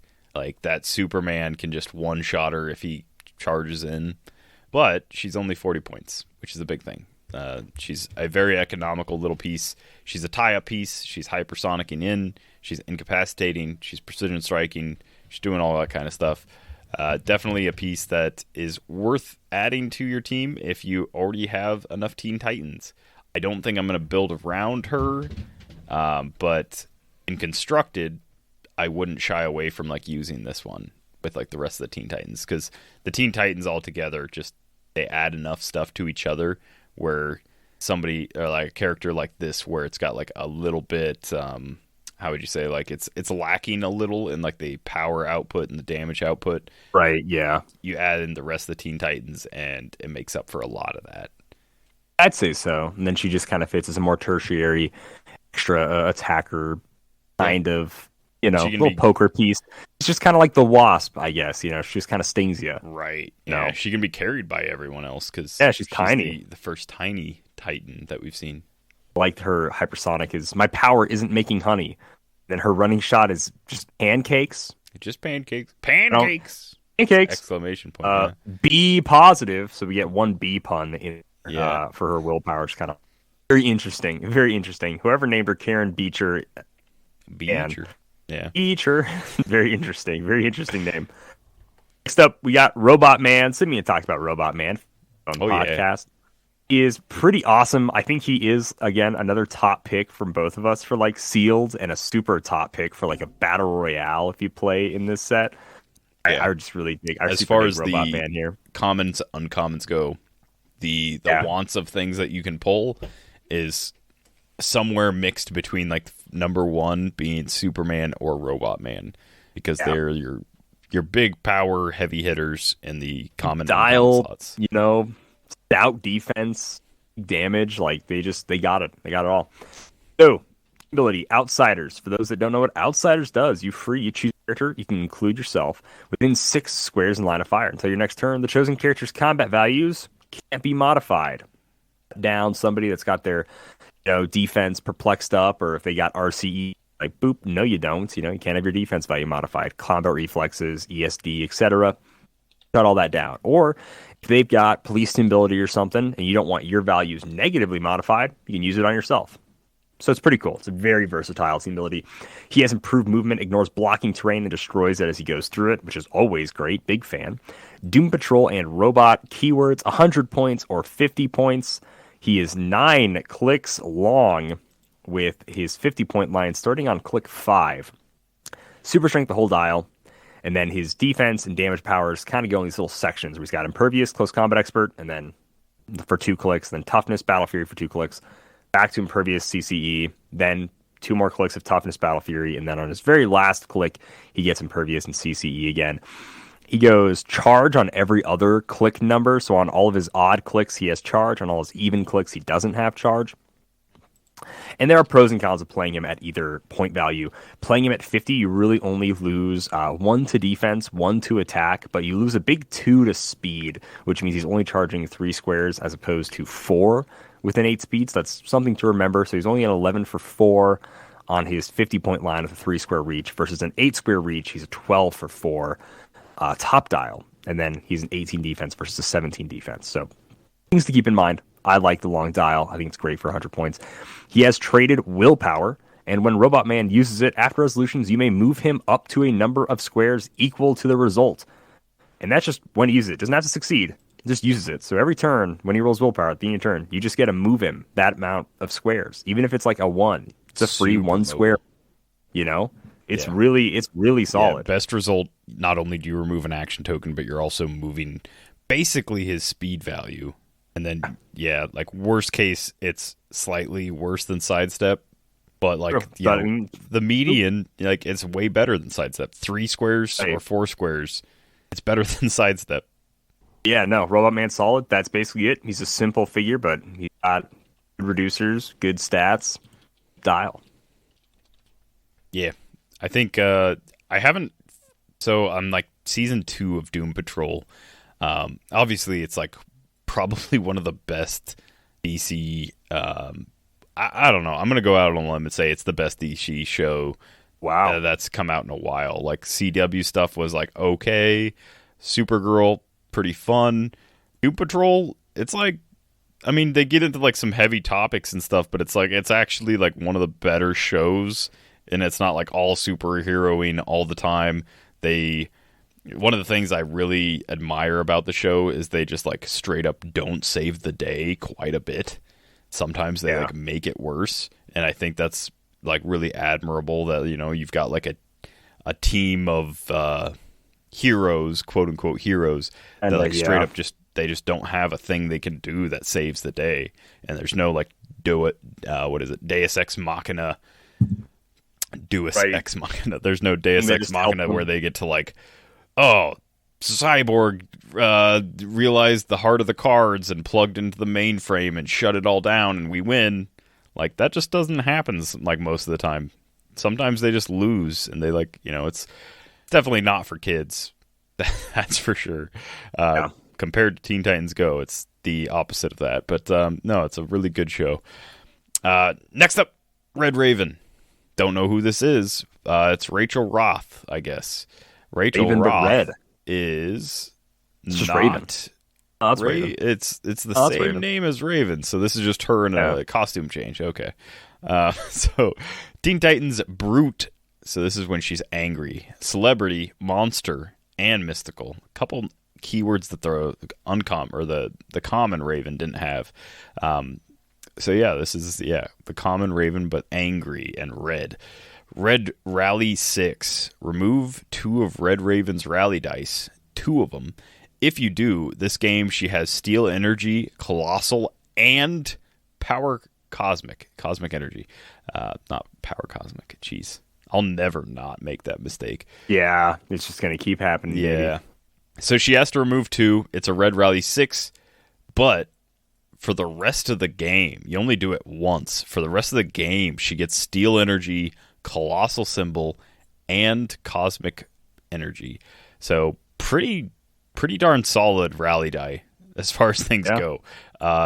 Beast could pick like one of those. He got Cosmic Energy. Chase Beast got Cosmic Energy, or he got X-Men this turn, get to use X-Men team ability as free. She gets 3 big things that really help her out. Really helps her out with that Steel Energy because her special speed power, she has her entire dial, click 1 through 6, with 8 speed, is Charge Flurry. So you can flurry with that Steel Energy, use that Colossal Reach to reach out and touch people 3 squares away. Top dial, she's an 11 attack with 18 defense and 2 damage Battle Fury. So you can't carry her, but she can carry other people. She has an 11 attack for her first 4 clicks. Her last 2 clicks, she gets a 12 attack. She has blades that entire time. She has an 18 defense with super senses from clicks 1 through 3, and then goes down to a 17 super senses from clicks 4 through 6.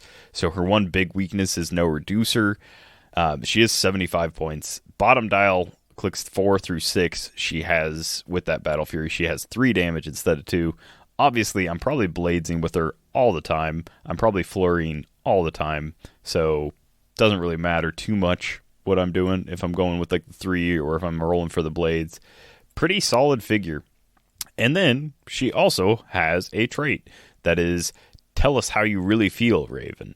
Sideline active. When a friendly character of 40 points or more with the Teen Titans keyword is KO'd. So it's any Teen Titan is KO'd. After resolutions, you may generate any Teen Titan that's 40 points or more. After resolutions, you may generate Red Raven from the sideline on click number 4 in that character's square. If the KO'd character was named Raven, you may generate Red Raven on click number 1 instead. So either way that you generate her, if she sticks around long enough to remove the 2 rally die, she can heal up. So if you generate her in on click 4, you can heal back up to click 1 if she gets that steel energy. She has Mystic's team ability and the Titan's team ability. She can also heal from the Titan's team ability. But yeah, this is just a really stout, really powerful sideline active or main force figure. It's really rough if you KO that Raven and then all of a sudden you have this 11 attack Flurry Blades Battle Fury figure that you have to like deal with just like coming in from the sideline. And if you KO a different Teen Titan before then, like Bumblebee is 40 points. If you KO Bumblebee and then all of a sudden there's this charge Flurry 11 for 3 Blades figure. I really like this figure in Constructed. In Sealed, she's not the best. She is unique. So also like you can't do multiple sidelines, or you can't start one and have one on the sideline. But yeah, I don't know how much I like her in Sealed. She is a flight 8 speed. I mean, obviously, I think in Sealed, Charge Flurry is like a commodity that I really like. But I'm probably not sidelining her in Sealed. Kind of depends on what you pull. But I think she really shines in Constructed. I think the rally is one of the better rallies we've seen. Because, again, not only do you get Steel Energy and Cosmic Energy, you get that colossal size, so you get colossal reach. You can see over other stuff. Also, you get a willpower roll that works on a 3 through 6. So, yeah, she's just constantly charging Flurry when she is on that click, once she's activated with that rally. Yeah, no, a Charge Flurry Battle Fury can be pretty gnarly. So, I dig it. I dig it a lot. She's a lot of potential to just come in for free, which is gnarly, at the poor, sad death of only character, but pretty cool the way she can keep going with her rally. It's solid. As we've seen with like Blade, in a battle royale format, you'll get a red rally 6 all the time. Then even in a normal game, red 6 pop up more than you'd think, so it's solid. Swapped Titans, we have Blackfire. She sees, we've seen her before. Scotty P unboxed her. We talked about her a little bit before. So she has, let me guess, Truth or Death as her one trait. Free, choose an opposing character within range and line of fire. That character, until your next turn, the character's combat values can't be positively modified. So she kind of has outsiders, sort of not really. It's only to choose an opposing character in range and line of fire, and they just cannot modify their combat values. So again, take away their ESD, their combat reflexes, etc., etc. It's kind of a big help. She is hypersonic speed with ranged combat expert and invincible top dial. So she'll be a 11 for 3, but with RCE a 12 for 4. She is 6 range. She's 100 points or 50 points. On her 50-point line, she is hypersonic speed invincible still, but then she goes to shape change instead of RCE. And then on clicks 5 through 6, she picks up charge with combat reflexes. On the last 2 clicks, she gets close combat expert. Pretty fun. Pretty gnarly. Blackfire. Nothing crazy. Teen Titans, Cosmic Ruler and Warrior, and then the Cosmic Energy team ability. No Titans team ability. Yeah, no Titans team ability though. She's keyword, but not the team ability for some reason. It makes sense. It's not Coriander. It's not Starfire. But at the same time, she has the Teen Titans team keyword. Right. So I don't know. It makes sense though. As far as I know the character Blackfire, it makes sense that she wouldn't have the Teen Titans team ability. It is odd that she has the keyword but not the team ability in a set that's very heavy towards it. She's also the most expensive Teen Titan that we've seen so far. But yeah, very stout top dial, and then pretty decent bottom dial. Yeah, I think it's just nothing crazy. No, I wouldn't play the 100-point Blackfire over the 100-point Robot Man. That's just like a personal thing. Right, yeah, no way. She probably has a better reach than him. be an 11 square reach. Yeah, so she has like a better reach, but just like on the surface, how I play, I don't think I'd pick her over him. But next up, it is another Teen Titan. That's right. It's a Teen Titan Speedster. It's Manos. So we have, once again, Masi Manos si Podemos. Hypersonic speed, but gains passenger 1 instead of passenger 0, but only to carry characters that can use hypersonic speed. Like I said before, this character has the reverse dial of Moss. So Manos has the reverse of Moss. So instead of having a bottom dial of Precision Strike and Super Senses, he has a top dial of Hypersonic, Precision Strike, Super Senses. He's the better starting attacker. But that also means that his ESD and Empower is bottom dial. So you don't get to benefit from his Empower until he gets damaged. But yeah, 4 clicks of Hypersonic with that special Hypersonic carry ability. 2 clicks of Precision Strike and Super Senses with 10, 11, and 17s for Super Senses. And then a bottom dial of 17 ESD and Empower, where he goes from a 10 attack to a 9 attack on clicks 3 to 4. And then his whole dial is 2, except his last click he has 1 damage. 25 points. Again, these guys are meant to work with each other. So top dial, Manos can carry Moss, and he can be a 10 for 3 for close attacks, and then they kind of like bounce back and forth, because obviously, I mean, they're literally a mirrored dial. It's, other than stats, their powers are mirrored like perfectly. So yeah, fun little piece. I don't like him as much as I like his brother, or whoever that is, Moss, because yeah, paying 25 points, I have a Hypersonic Precision Strike, but I don't have that Empower. I think I'd rather have the Empower than a 10 attack Precision Strike, to be honest.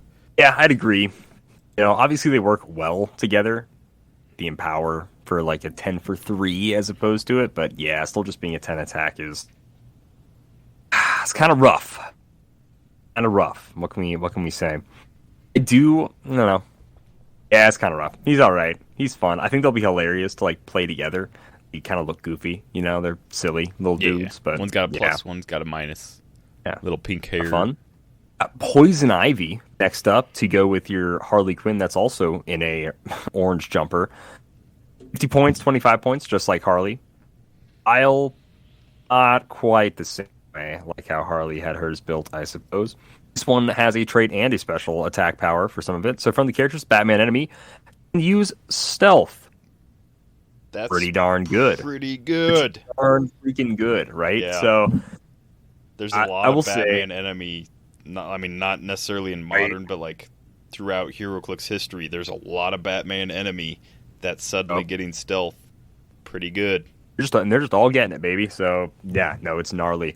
So all Batman enemy characters, stealth, insane. I will say she suffers from the same attack value problem that Harley has, so you do want to definitely put some higher attack value Batman enemy folk on the team, because she is 10s and 9s the whole time.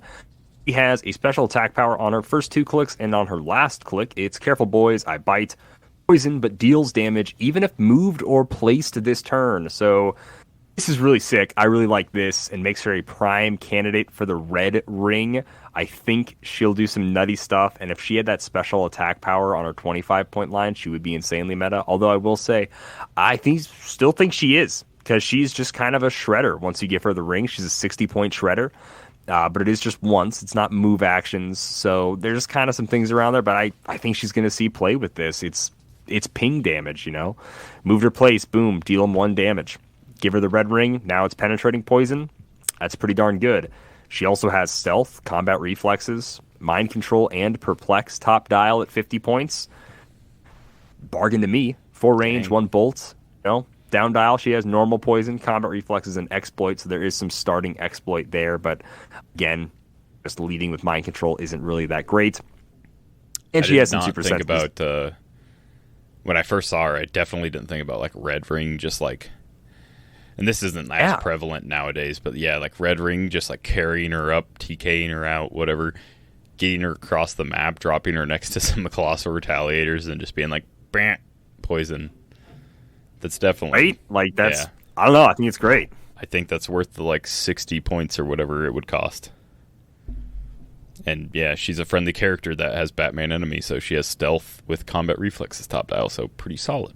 Yeah, no, I really like her. I think maybe the wake of meta in the world is a little different nowadays, but I still think it's still so insane. I was going to say the red ring works on whichever starting dial. Obviously, right, but you want that. The placement or like moved or place only works on 50-point line unless you manage to somehow land on click 6. But yeah, she's definitely got a constructed part that's really interesting. I don't know if there's enough Batman enemy people in this set. We certainly haven't seen enough in the commons and uncommons so far. So far it's been Clayface and Harley, and that's it. Outside of this Ivy. But if you somehow manage to pull enough, or giving 2 or 3 characters that you pulled stealth works, then yeah, obviously a great sealed pick. Also, we haven't seen a ton of reducers throughout this set, so having I can walk up to you and then poison you character is pretty good. Just works against a lot of the stuff that we've been talking about. Not everything, but a lot. All right, next up, we've got another bobblehead Beast Boy. Actually, it's the first ever bobblehead Beast Boy, but it's another bobblehead Teen Titan guy. Doom Patrol, Teen Titans animal and celebrity. Garfield Logan here definitely has been on the Doom Patrol. I don't know if the Teen Titans Go version was part of the Doom Patrol, though. But yes, he has a trait that is what to turn into. Free, turn Beast Boy's dial to the same click number of a different color. That's right, he's got 1, 2, 3 whole colors that you can turn his dial to. So he's technically got a 1, 2, 3, 4, 1, 2, 3, 4, 1, 2, 3, 4 is how the dial is shown. Okay. So yeah, he's got that is weird. Red click numbers, blue click numbers, and purple click numbers. He can be pinned on certain numbers. Yeah, let's go. Yeah, that WWE meta coming back to bite good old Garf here in the butt. But no, he's got a dial that is. I'll start with the purple. So it doesn't really matter. He's 30 points. You get 3 clicks no matter what dial you put him on. On the purple dial, he has Flurry, Smoke Cloud, Combat Reflexes, and Shape Change. He has Shape Change on every dial that he has. Just, nice. FYI. Pretty Fresh, right, is the name of that Shape Change. So that is Oops, I Inked. And I got 8 arms, fool. So that is octopus form, I guess. I'll protect you, mama, is his defend. And then he's got... I guess his snake form, which is plasticity, all up on you, all snake-like. Poison, which is, am I poisonous or venomous? I forget. It's venomous. Snakes aren't poisonous, they're venomous. He has combat reflexes, you can't wrestle no snake, and then shape change. So, I guess I should say 6 speed with that flurry, 10 attack, 18 defense with defend, and 3 damage with that shape change. His snake form is 7 speed with plasticity, 9 attack with poison, 17 defense with combat reflexes, and 2 damage with shape change. And then top dial, he has an 11 attack with precision strike, 17 defense with ESD, and shape change. So can't hit me out of the sky, fool, is his ESD. His precision strike is I won't miss my mark, mama. And his special speed power is take a ride from the Cretaceous period, bruh.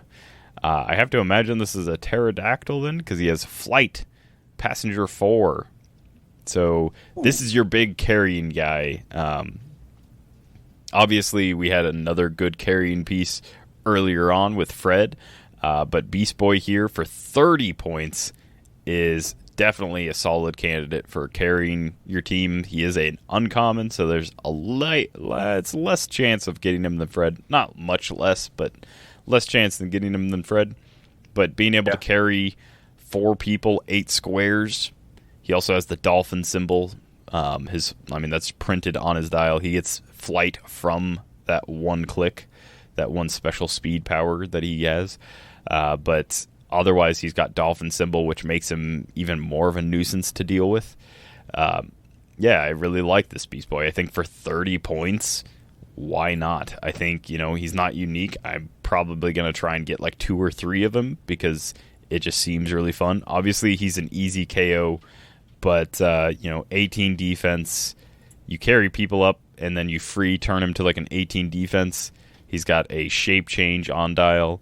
Pretty solid, There, and then again, like we just talked about how poison can eat through most of the dials in this set, and he has a click with poison. So if you're on a turn where you have to clear, you can't do any actions with him. You just turn him to that poison click, have some plasticity, poison your opponent, and then you've got combat reflexes with shape change. It's like all fun clicks. Yeah.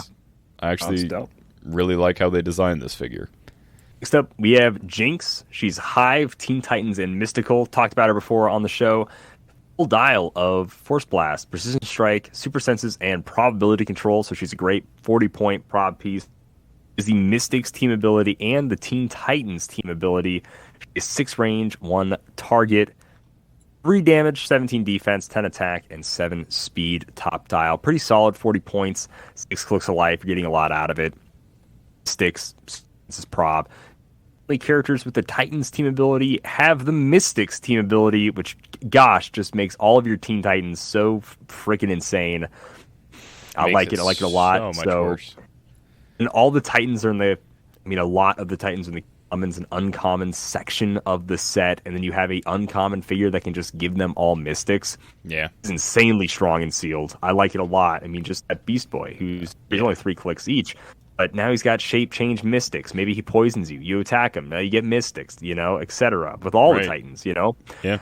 Manos and Moss. A 25.4 click long Mystics people now. Super crazy. So I like Jinx. I like her a lot. She makes the Titans insanely good. Yeah.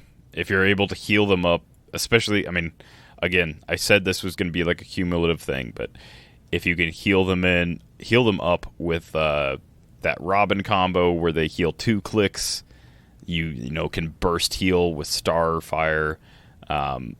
If you can heal up Titans and you're dishing out Mystics to like anyone that attacks any Titan, the only Titan that we've talked about that has printed Mystics is Raven and Red Raven.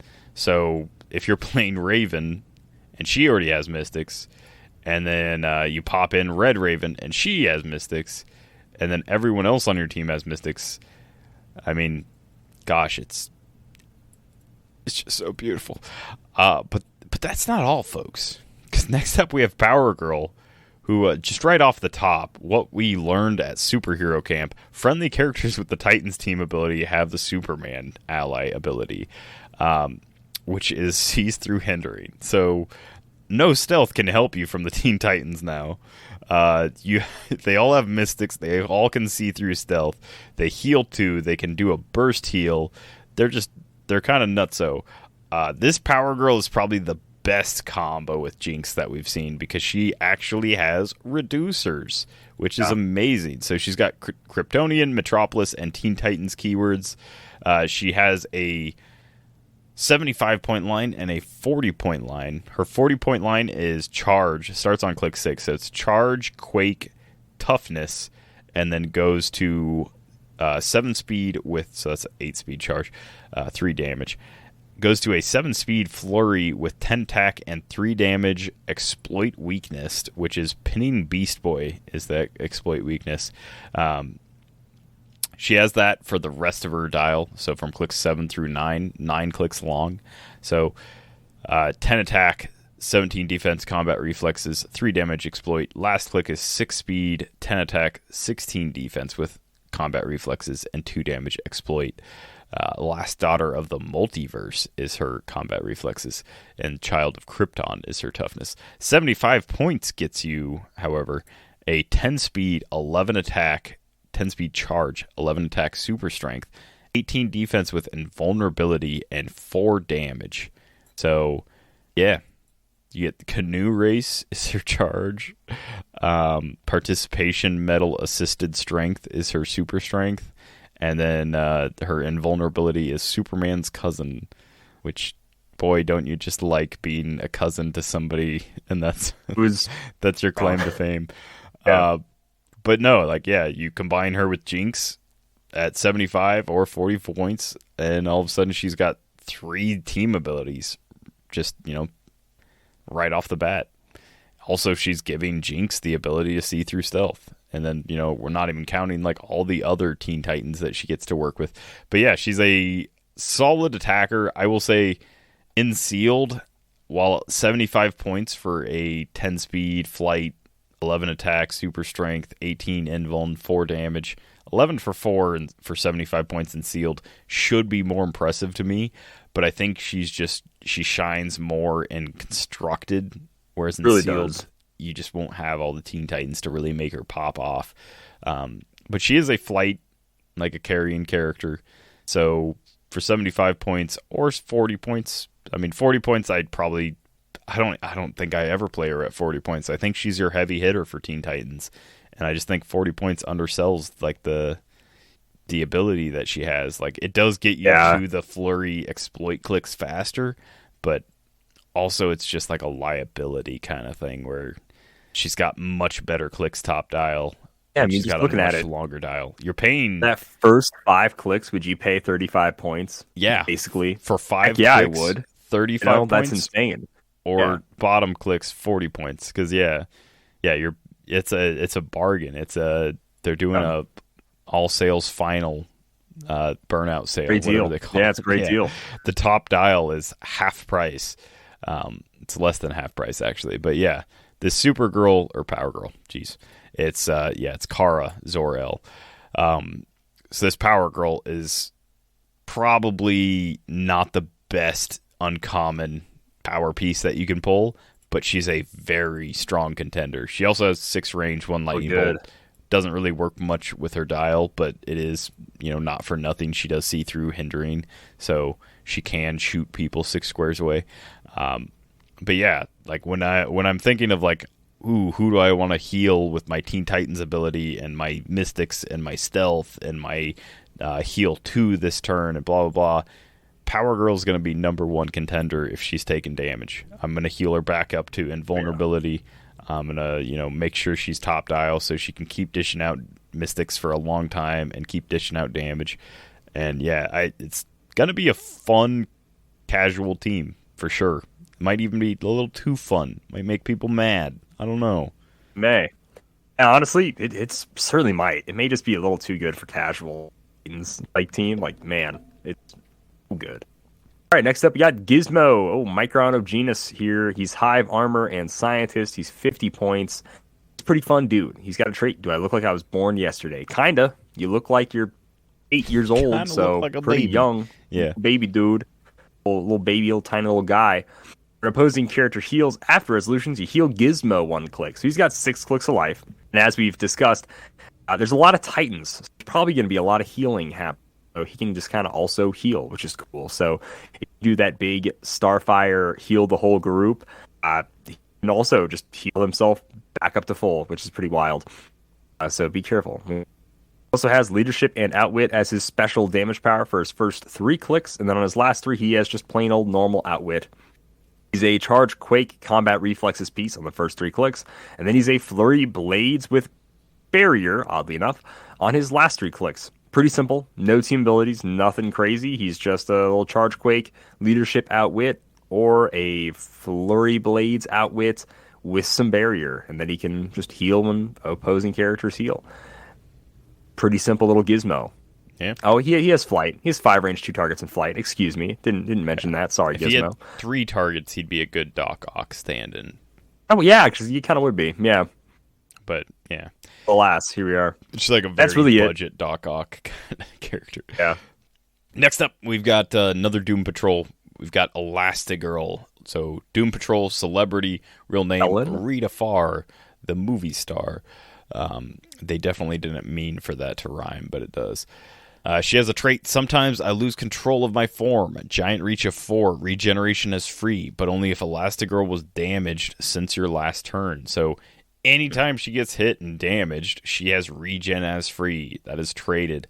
unless I guess they outwit regen. But normally, she always has that. She's got a very simple dial, 60-point line, 7 clicks long, no other additional point lines. She has the Outsider's team ability, 0 range, 1 lightning bolt, just standard character all around. So top dial for the first 2 clicks, she's got 10 speed charge, 11 attack quake, 18 defense invincible, and 3 damage shape change. From clicks 3 through 5, she gets plasticity, but clicks 3 and 4, she has a 10 attack with no special attack power, 18 defense with toughness, and then 3 damage with that shape change again. She then loses shape change on click 5. She sticks with the plasticity, but gets an 11 attack, 17 defense with toughness, and goes on to her clicks of combat reflexes with 3 damage. So that is the click where she is a 12 for 4. Her last 2 clicks, she gets charge back. So clicks 6 and 7, she gets charge, quake, 10 attack, and 9 attack on clicks 6 and 7. 17 defense with toughness on both of those, and close combat expert on both of those. So she's an 11 for 3 or a 10 for 3. Pretty solid. She does not want to use Outsiders on herself most of the time, but using it on opponents is definitely solid. I think the giant reach of 4 traded, I mean, that's a 5 speed and then swinging out 4 squares, so that's a 9 square reach on her own. And then the invincible with the ability to heal back to invincible, and then shape change for the first 4 clicks just gives her a really long, like really extended dial that you wouldn't expect from a 60-point character. She's pretty fun. I think that as far as Doom Patrol goes, she's a well-rounded character, and this is not the first thing I'm going to reach for in Sealed, but for 60 points, it is one of like the better tie-up pieces. I mean, maybe the better tie-up piece compared to Clayface, just because of that regen. It's hard to say. Invuln and shape change the whole dials a little bit better. It is, yeah. But I do like the invincible a lot. That Outsiders does nerf a lot of figures. You know, there's a lot of combat reflexes, ESD, close combat expert, ranged combat expert kind of stuff. Outsiders nerfs all of that against your opponent, so definitely helps you out. I like her a lot, though. You know, she's not like right away sealed pick, but I mean, 11 for 3 charge, 60 points. It's a bargain figure for sure. You know, I like everything you get for 60 points is really solid. Next up, we have it's me, the Penguin. Yeah, Batman. Arkham Asylum, Gotham City, Underworld, and Politician keywords. He's 50 or 25 points. Just like Harley and Ivy, he's got some team abilities to hand out. Man, we just freaking love giving out team abilities in this set. There's a ton in super easy ways to get them. And the characters super with the cheap ways. Super cheap, yeah. When he's 25 points and he does this map wide effect, okay. ECU Cobblepot. And the characters with Batman Enemy have the Underworld team ability. Bang! So now they're stealth. They have Suicide Squad, and they can all carry each other. Play him at 50, you can hand out that 11 attack value, which is so far the highest Batman Enemy attack value we've seen. He is also Running Shot, Precision Strike, ESD, and Shape Change on that top dial. On click 4, he's similar but different. He has Force Blast, Precision Strike, 17 defense with ESD, and then 2 damage with Ranged Combat Expert, so he'll still be an 11 for 3 with ranged attacks on that dial. He is only a 4 range, so the Running Shot is a max of 8 square reach, unless he got some Perplexes to help him out. He has a very interesting last 2 clicks where all of a sudden he gets Charge, Quake, Mastermind, and Empower. Pretty interesting. And then, yeah, that's a 6-click long dial. That's Oswald Cobblepot. But giving all the Batman Enemy characters Underworld for 25 points is really freaking good. Yeah, I don't know. Do I play him at 50 and he's a strong range attack? Well, a solid attacker. He's a solid range attack. Yeah, he's only got 4 range, so I'm not gonna pretend like 50 points. Like you can't get like a better range attacker for that.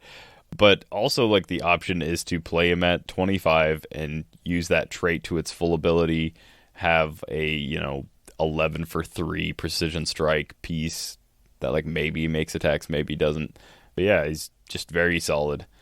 And then next up, we've got another Batman centric character. So not a Batman enemy, but a Batman family. This is Catwoman number 029. She's got Batman family, Birds of Prey, Gotham City Underworld, and martial artist keywords. Real name Selena Kyle. She has 4 range, 1 lightning bolt. She has a single trait that is, your valuables aren't safe around me. And I have seen quite a bit of talk about this character because equipment changes means that like unequipping stuff is going to be more prevalent, or hopefully people will want to do it more, I guess. I don't know. So she has precision strike, and then when a Catwoman hits, roll a d6. On a 3 through 6, unequip a hit character.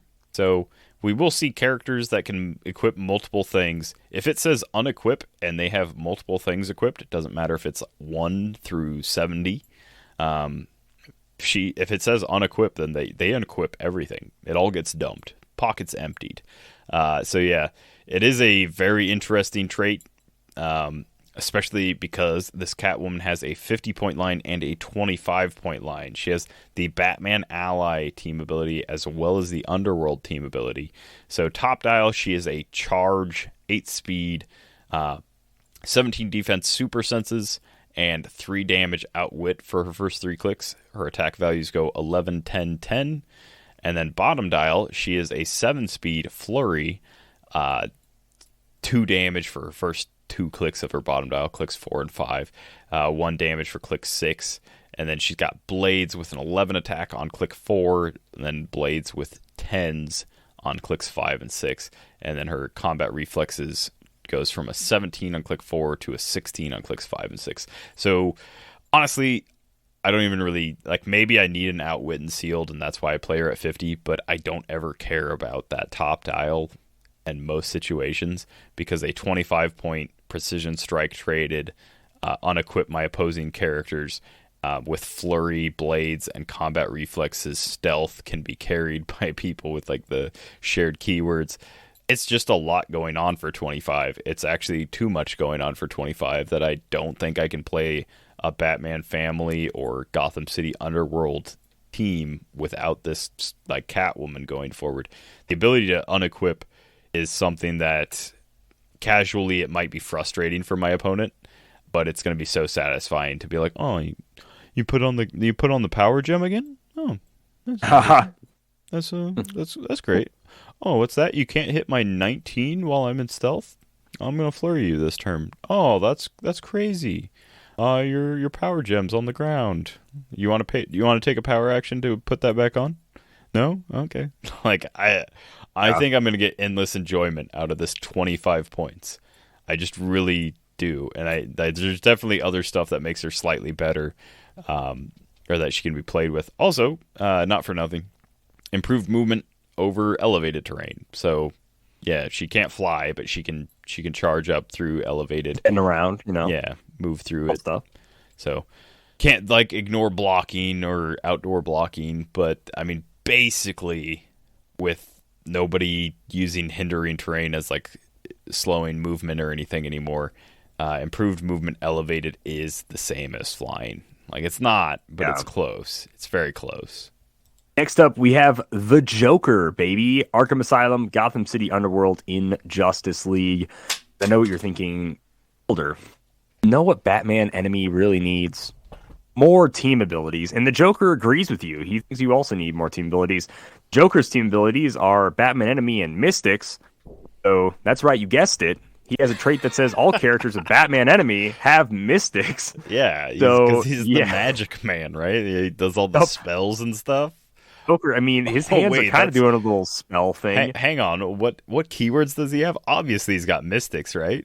Yeah, obviously, very mystical Joker, this guy. No, it's Joy Buzzers for all. So it's a very different take for what Mystics means. So I guess he's got his party favors. Yeah, his little handheld Joy Buzzer, shake your hand, little zap, in the form of 1 penetrating damage. Pretty wild. It's creative though. It's a very creative way to if this had been a Joker dial. Joker's Wild came out, I think that may have been the meta back then. Definitely. I would have been like, this is a wild Joker. This is the wildest Joker I've ever seen. If it was wild, Joker's holy crap! Wild this Joker's wild is Joker wild. Yeah. And the dial is also really fun. It's like that being the only trait, but the flavor text and everything are really cool. So he's got plasticity, poison, super senses, and shape change top dial for 50 points. So he himself has no reducers. You know, he could one shot, two tapped, whatever. May not worry about the mystics too long. Maybe you keep this guy back, bigger, you know, Batman enemy characters that have reducers like Bane, etc., to take more hits. He's got 6 clicks of life.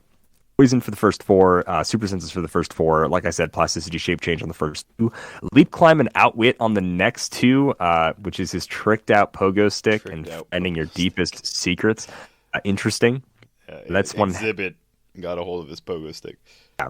That's a and then shout out to you, early '90s or to late 2000s people. You know that watched Trick My React.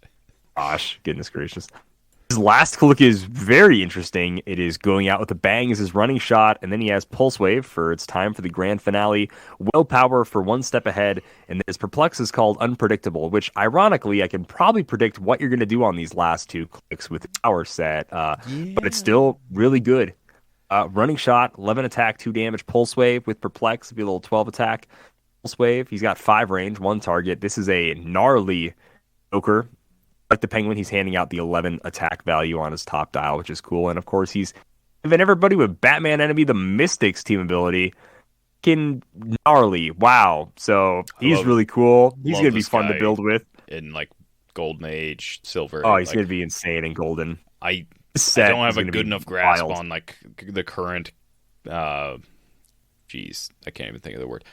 I don't know how much Batman Enemy is in Modern, but I know for a fact that I have like some very solid Batman Enemy teams in Golden and Silver at 50 points, sliding in, giving everyone mystics is pretty fun. Maybe a little explodey action with some people, but no, this is a very fun Joker. For 50 points, I think he makes most sealed teams. I think he's just annoying enough with double rollout and plasticity, and then they're not going to be able to KO you in one turn, so either they hit you to outwit, which is just as bad, or they hit you to Pulse Wave, which is equally bad, because like he's going to be able to deal damage, and then they're also taking mystics along the way. So their best course of action is to like ignore him, and then if you're playing, that Penguin, that Harley Quinn, that Poison Ivy, then like they're taking mystics from your whole team. If you manage to pull that in sealed, though, then like you just stupid lucky, because that's a lot of uncommons that have shared keywords. Next up is Monsieur Mala. Brotherhood of Evil, Secret Society of Supervillains, Animal, and Scientist are his 4 keywords. He has a split dial, single starting line, 60 points, but he does have a clean split dial where he has his special speed power for the first 3 clicks with 8 speed, 10 attack with no attack power, 18 defense with toughness for the first 2 clicks, and then 17 on click 3, and 3 damage with ranged combat expert for his first 3 clicks. His last 3 clicks, he has charge, blades, combat reflexes, and close combat expert.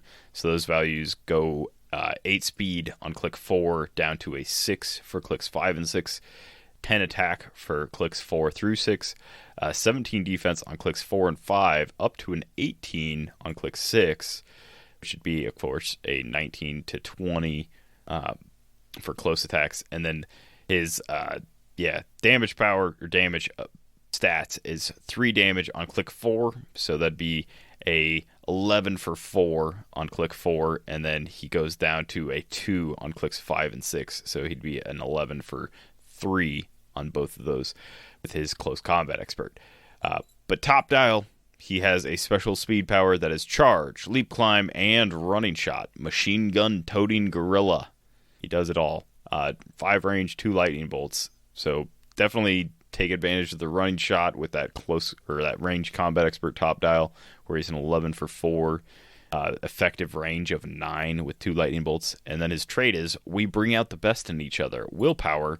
When Monsieur Mala uses it and succeeds, you may also remove an action token from an adjacent friendly character he shares a keyword with. I feel like this is supposed to be more geared towards the brain, Monsieur Mala in the brain, but obviously it works with Animal, Scientist, Secret Society of Supervillains and Brotherhood of Evil. So at least 2 of those keywords are pretty usable in Modern.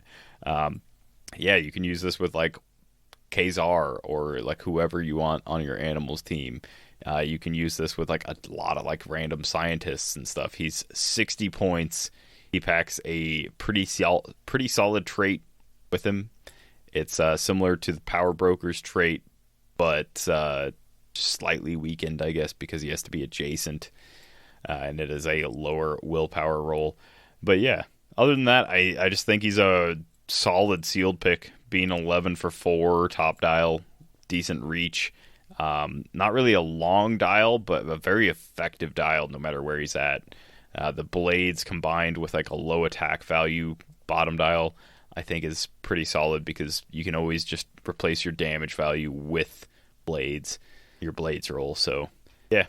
Plus he's got one of those revolutionary hats, and that's always fun. Right? It's true, the little beret thing. Yeah, he's the Che Guevara of the monkey world.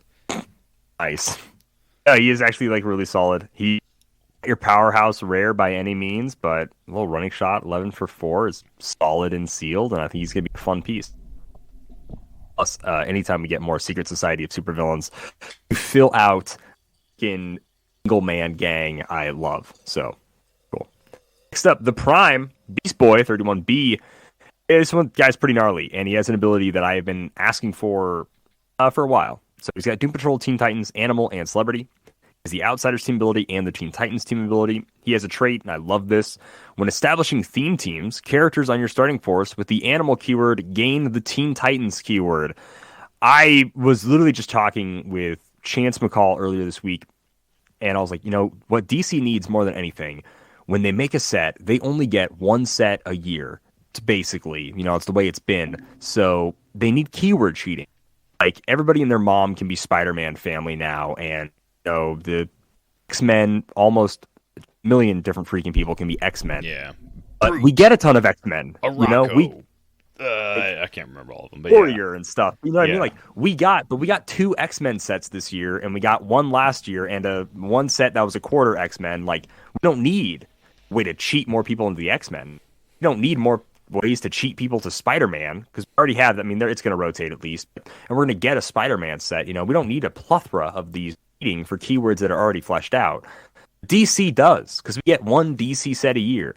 You and I were just talking about how it's like, oh man, make a Green Lantern theme team. That's the only one you can make. Every other Lantern core is just going to be undercosted wildly, So being able to cheat now Animal to Teen Titans is awesome. It makes you be able to play a named DC like team. But yeah, sure, you're cheating. I like it for this Beast Boy. And he has a 30-point line that you can do this if you just want to do some team building stuff. It's easy. You don't have to pay the big 75 for him. But yeah, getting into the rest of the dial. On both starting lines, he starts with a special speed and a special attack power. On his 30-point line, he has super strength and combat reflexes, compared to his 75-point line where he has Quake with Invincible, and he has Invincible for 4 clicks. So he's got an 8-click long dial, and then his 30-point line is only 3 clicks, so it's click 6 through 8, which is a little weaker, for sure, versus the 11 for 4 that he has top dial. But what is his speed power? It is Charge, Leap, Climb. And then once per turn, when a friendly character that can use Leap Climb is given a move action and moves 4 squares or less, after resolutions, they may make a close attack. So he can give other people that have Leap Climb a freaking, move-in attack, which is really cool. So if they just have Leap Climb, boom, now they have a little 4-square mini charge. Pretty cool. His damage power is Leadership. When Beast Boy uses it and succeeds this turn, friendly characters that have to the Teen Titans team ability may use it as free. So yikes, I said it. Now I did it. Starfire and Robin and all that dumb stuff they can do, they can now just do that for free. For free. Titans is That's what they needed. They insane. Needed, not only can you heal 2, not only can you heal all of the adjacent, but what if I had a whole team of people that could activate and heal all adjacent 1 or 2 for free? Yeah, gnarly. So gnarly. Titans might just be an insane team now. I feel like it's, I don't have a strong pulse on the meta, obviously. I don't think this beats what I saw at Worlds. Like, I'm not gonna lie. I'm not gonna say. I don't think so. I'm not gonna say like I think like Saul's team with like Scarlet Witch and the Angler and like all that nasty like stuff is gonna lose to this.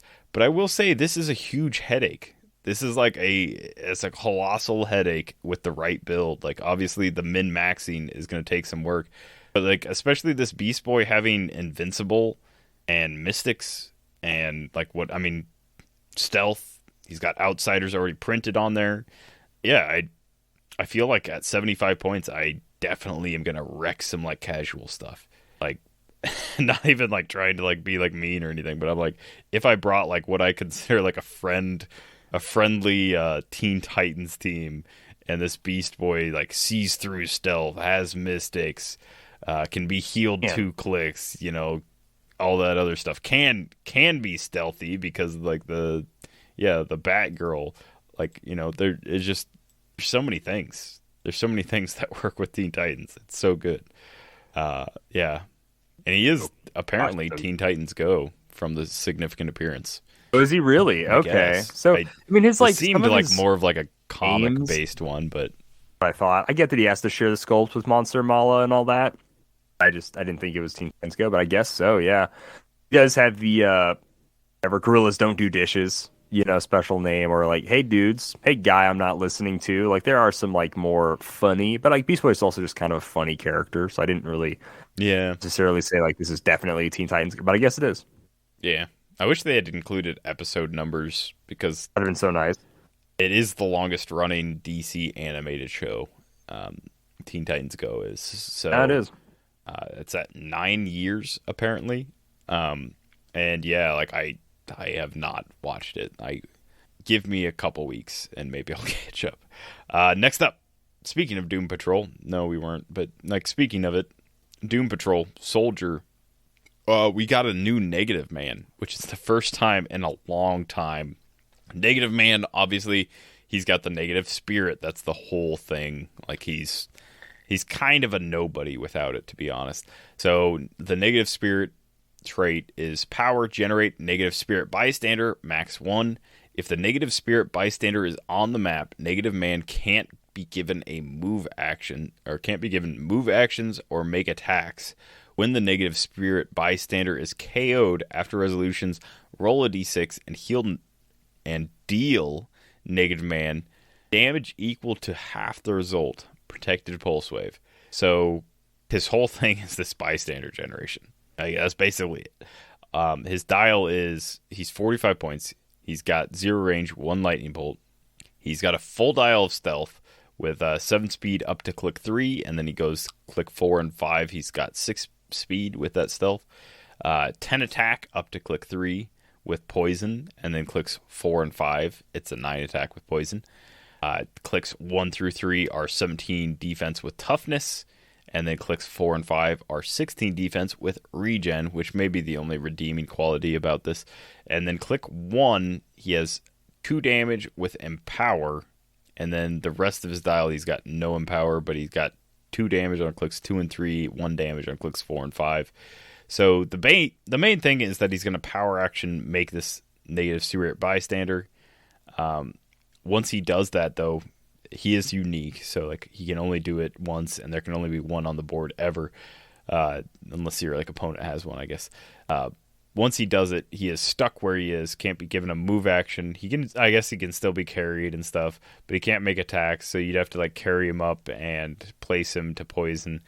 Negative Spirit has the flight speed, special flight team ability. Negative Man himself has Outsiders, and Negative Spirit also has Outsiders. So not for nothing, power actioning gives you a second Outsiders. The Negative Spirit has a trait that is return to host body free if Negative Spirit wasn't generated this turn and is adjacent to Negative Man. Remove Negative Spirit from the game. So you can just place him back. Well, not really place him back, but you can just remove him so that you don't take that, like, what is it? Roll a d6 and deal Negative Man damage equal to half the result. You can remove him so that doesn't happen. Negative Spirit also has 7 speed, 10 attack, 16 defense with super senses, and 2 damage with exploit. The special speed power that Negative Spirit has is Alien Energy Beam. It's Passenger 0, hypersonic speed. When Negative Spirit uses hypersonic speed, after resolutions deal 1 damage to an opposing character he moved through during that action. Which, I mean, we saw how good that was with Captain Marvel. The Captain Marvel Chewie. This is 45 points. I power action, have to generate it, and then I power action hypersonic, move through a character, yada yada, deal them damage. It's good. It's not bad. It is a 10 for 2 with exploit. Negative Man's probably the most disappointing Doom Patrol figure that that I think is in the set.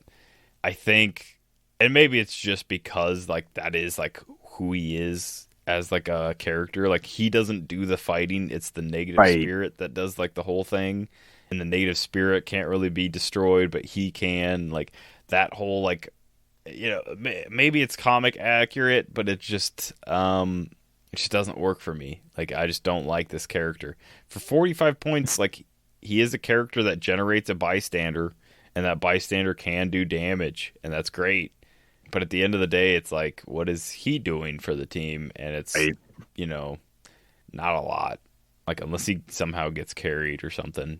Yeah, and that is just kind of the bummer where it's like you're a cool character, but in a game where it's like I want to attack people, right? All that, like a very actiony game. It's new. It's a nuanced game, and it's not like it's part of the nuance of the Heroclix game is not like, does this character have a deep backstory? Well, if he does, +2 attack. Like that's not part of the game. So like, while Negative Man is cool. Total Larry Trainer is a cool character, and I love his like bomber jackets and stuff. As far as like Heroclix go, you know, he is like Doom Patrol-esque, just kind of a loser. They all are. That's their whole thing. But he's kind of like a lamer loser than the rest of the team we've seen so far. Sorry, Larry. Yeah. I do like the Negative Spirit. I like that it also has outsiders, though, so you are getting 2 outsiders. I was going to say 1. Yeah, not for nothing, 45 points for double outsiders is kind of cool. Very few games will that like actually be applicable to like something like that works. But you know, if there ever is like a team where it's like I get +3 everything, then this is the figure to counter that. Next up, we got Sportsmaster. I talked about him before. I freaking love Sportsmaster. He has Injustice Society, Secret Society, Supervillain, Suicide Squad, Assassin, Celebrity, Martial Artist, and Past. The first time we've ever gotten Sportsmaster in Heroclix, and he balls so hard, quite literal, in the literal sense. He's a sports guy, so he's balling. His Red Rally 5. When Sportsmaster makes an attack, you may replace the die in the attack roll with one of his rally dice. So you have whenever you want. Pretty darn good number for an attack roll, so sick. 60 points, 5 range, triple targets, team player, team ability. What can you say? There's no I in team. He's a sports guy. He gets it. He's got to be a team player. He knows what it's all about. Special attack and defense powers on his last 2 and first 2 clicks. So he's got running shot for 2 clicks, charge for 2 clicks, plasticity for 2 clicks. On his middle clicks 3 and 4, it's charge, quake, toughness, exploit. And then his damage for his first 2 clicks is enhancement to pair with his running shot.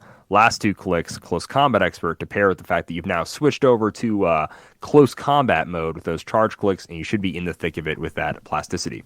Rugby scrub. Yeah. His attack power is dangerous batting practice. By the way, the sculpt is also sick, by the way. He has like Winter Soldier-esque like face mask in a baseball uniform, and he's holding this bat, but it's shooting a baseball out like the top of the bat. Potato gun baseball bat. It's launching a baseball. Love it so much. He doesn't have improved targeting, can shoot while base, so even if he is adjacent, just want to get adjacent anyways, he like range combat attacks, which is really cool. So, great dial design. I love it so much. Special attack power is incapacitate. When Sportsmaster uses it, he also deals normal damage to hit characters given an action token. So he's got 3 damage. Normal damage, you gotta divide the damage, whatever. It's kind of cool. I dig it. As his defense power, which is toughness, /free, choose one for Sportsmaster to use until your next turn. It's combat reflexes or energy shield deflection. So It's simple. If you decided to use his shoot while based super early on, use combat reflexes. If you staying back a little bit more early on, choose ESD. When he's down dial and he's got close combat expert and plasticity, hopefully you get right in the thick of it and you choose combat reflexes again. He's got 17s when he has this power, so hopefully you're choosing the right one to optimize being a 19, but you never know what your opponent can do to get around that. But seriously, it's a super fun dial. I like it. I like how he's goofy looking. Sportsmaster has been a character that I've seen in like media, like Batman the animated series, or not Batman animated series, but like Young Justice. He's a pretty prominent villain there, and then a Batman Brave and the Bold. He's in it as well. Neither of the look is what he has in this sculpt, but I love this sculpt anyways because it's just like he's a baseball player and it's really funny. It looks like he's on like Luigi's baseball team with his green hat and green socks, kind of. Yeah, but I like it a lot. It's definitely a Nintendo baseball for like the Wii colors or something. But no, I like him. Obviously, like the Sportsmaster that I'm aware of was more like Casey Jones looking, and this guy's the a significant appearance All-American Comics number 85 from 1947. So this is probably like one of the original looks, which is cool because I know this is the only Sportsmaster we've ever had in Heroclix. I do kind of wish that he had like a trait that worked with or maybe like contracted in sports clicks to Heroclix. I gave him like bonuses, so like my Randy Johnson could finally be like a 12 speed 14 attack for 4 damage or something. But no, he's super fun. The sculpt is awesome. I really like this guy, and I think he's like, as far as what we've been talking about so far, I want to say he's the most flavorful character. Sportsmaster being a team player, having like illegal defensive shift, dangerous batting practice, slap shot, hike, like just filled with flavor. And I think he's a really good dial design. He might not be the best figure in the rares, but man, whoever designed him like did like a lot of work to try and like make him work best as like they could. And I do really love the sculpt too. I just think it's like hilarious that he's shooting a baseball out of a baseball bat. All right, next up, it's Deathstroke. So this is also from Teen Titans Go, but it's from Teen Titans Go to the Movies 2018. So all the previous Teen Titans Go were from the 2013 series. This is specifically from To the Movies. So Deathstroke has Hive, Injustice League, Assassin, I was going to say combat reflexes for some reason. Assassin, Celebrity, Martial Artist, and Soldier. His real name, Slade Wilson, of course. He's number 034 in the set. 6 range, triple lightning bolt. He has a single trait that is the Ditronium Crystal, the perfect plot device. When establishing theme teams, you may choose up to 2 characters on your starting force with the Justice League or Teen Titans keywords that are each less than or equal to Deathstroke's point value. The chosen characters gain Deathstroke's keywords. So again, Hive, Injustice League, Assassin, Celebrity, Martial Artist, and Soldier. Now, you may think, well, that's going to be hard, picking a Teen Titan and a Justice League that are lower than his point values. But he's got 3 point values, 150, 100, and 50. So 3 very usable point values, and 3 point values that will be very easy to use that trait with. Very quickly, his point values at 150, he starts at click 1. He has up to click 11, so he's a full dial for 150 points. So on 150, he has 2 clicks of running shot that goes to a click of charge on click 3. On click 100, he starts on click 4, 2 clicks of running shot that goes to a click charge on click 6, and then for 50 clicks, for 50 points, he starts on click 7. 50 clicks, dang! Deathstroke, dang. Yeah, for 50 clicks, he's suddenly a 4x4 base that just keeps spinning perpetually. Starts on click 7. It's a click of running shot that goes to charge from clicks 8 through 11. So no matter which click you start him on, he's going to be starting on charge. He's going to be starting with a special attack power. He's going to be starting with super senses, except for click 50. He starts with toughness. And then somewhere in his dial, he's going to have a special defense power at the bottom. So for 150 points, you get that running shot, 10 speed, 12 attack with special attack power, 18 defense with super senses, and then 4 damage with shape change. He instantly goes to the same attack power, but with an 11 attack, 8 speed instead of 10, 18 defense with that special defense power, which is Stop Mastermind Toughness Regeneration. When Deathstroke uses Mastermind, he considers friendly characters within 4 squares as adjacent. Not necessarily friendly characters that share a keyword, but obviously that's how Mastermind works, so it depends on if he shares a keyword or if they're lower points. But also 4 damage shape change on click 2. Click 3, he gets Charge, Blades, Super Senses, 3 damage with shape change. Second starting line, click 4, 100 points. He's got that running shot, special attack power, 18 defense with super senses, and 3 damage outwit.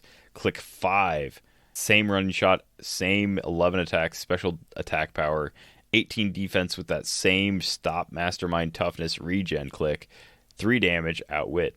Click 6, he goes to Charge, Blades, Toughness, outwit, and then his 50-point starting line on click 7, it is once again running shot, special attack power with 10 attack, 17 defense outwit, 3 damage with 17 defense with toughness, 3 damage with outwit.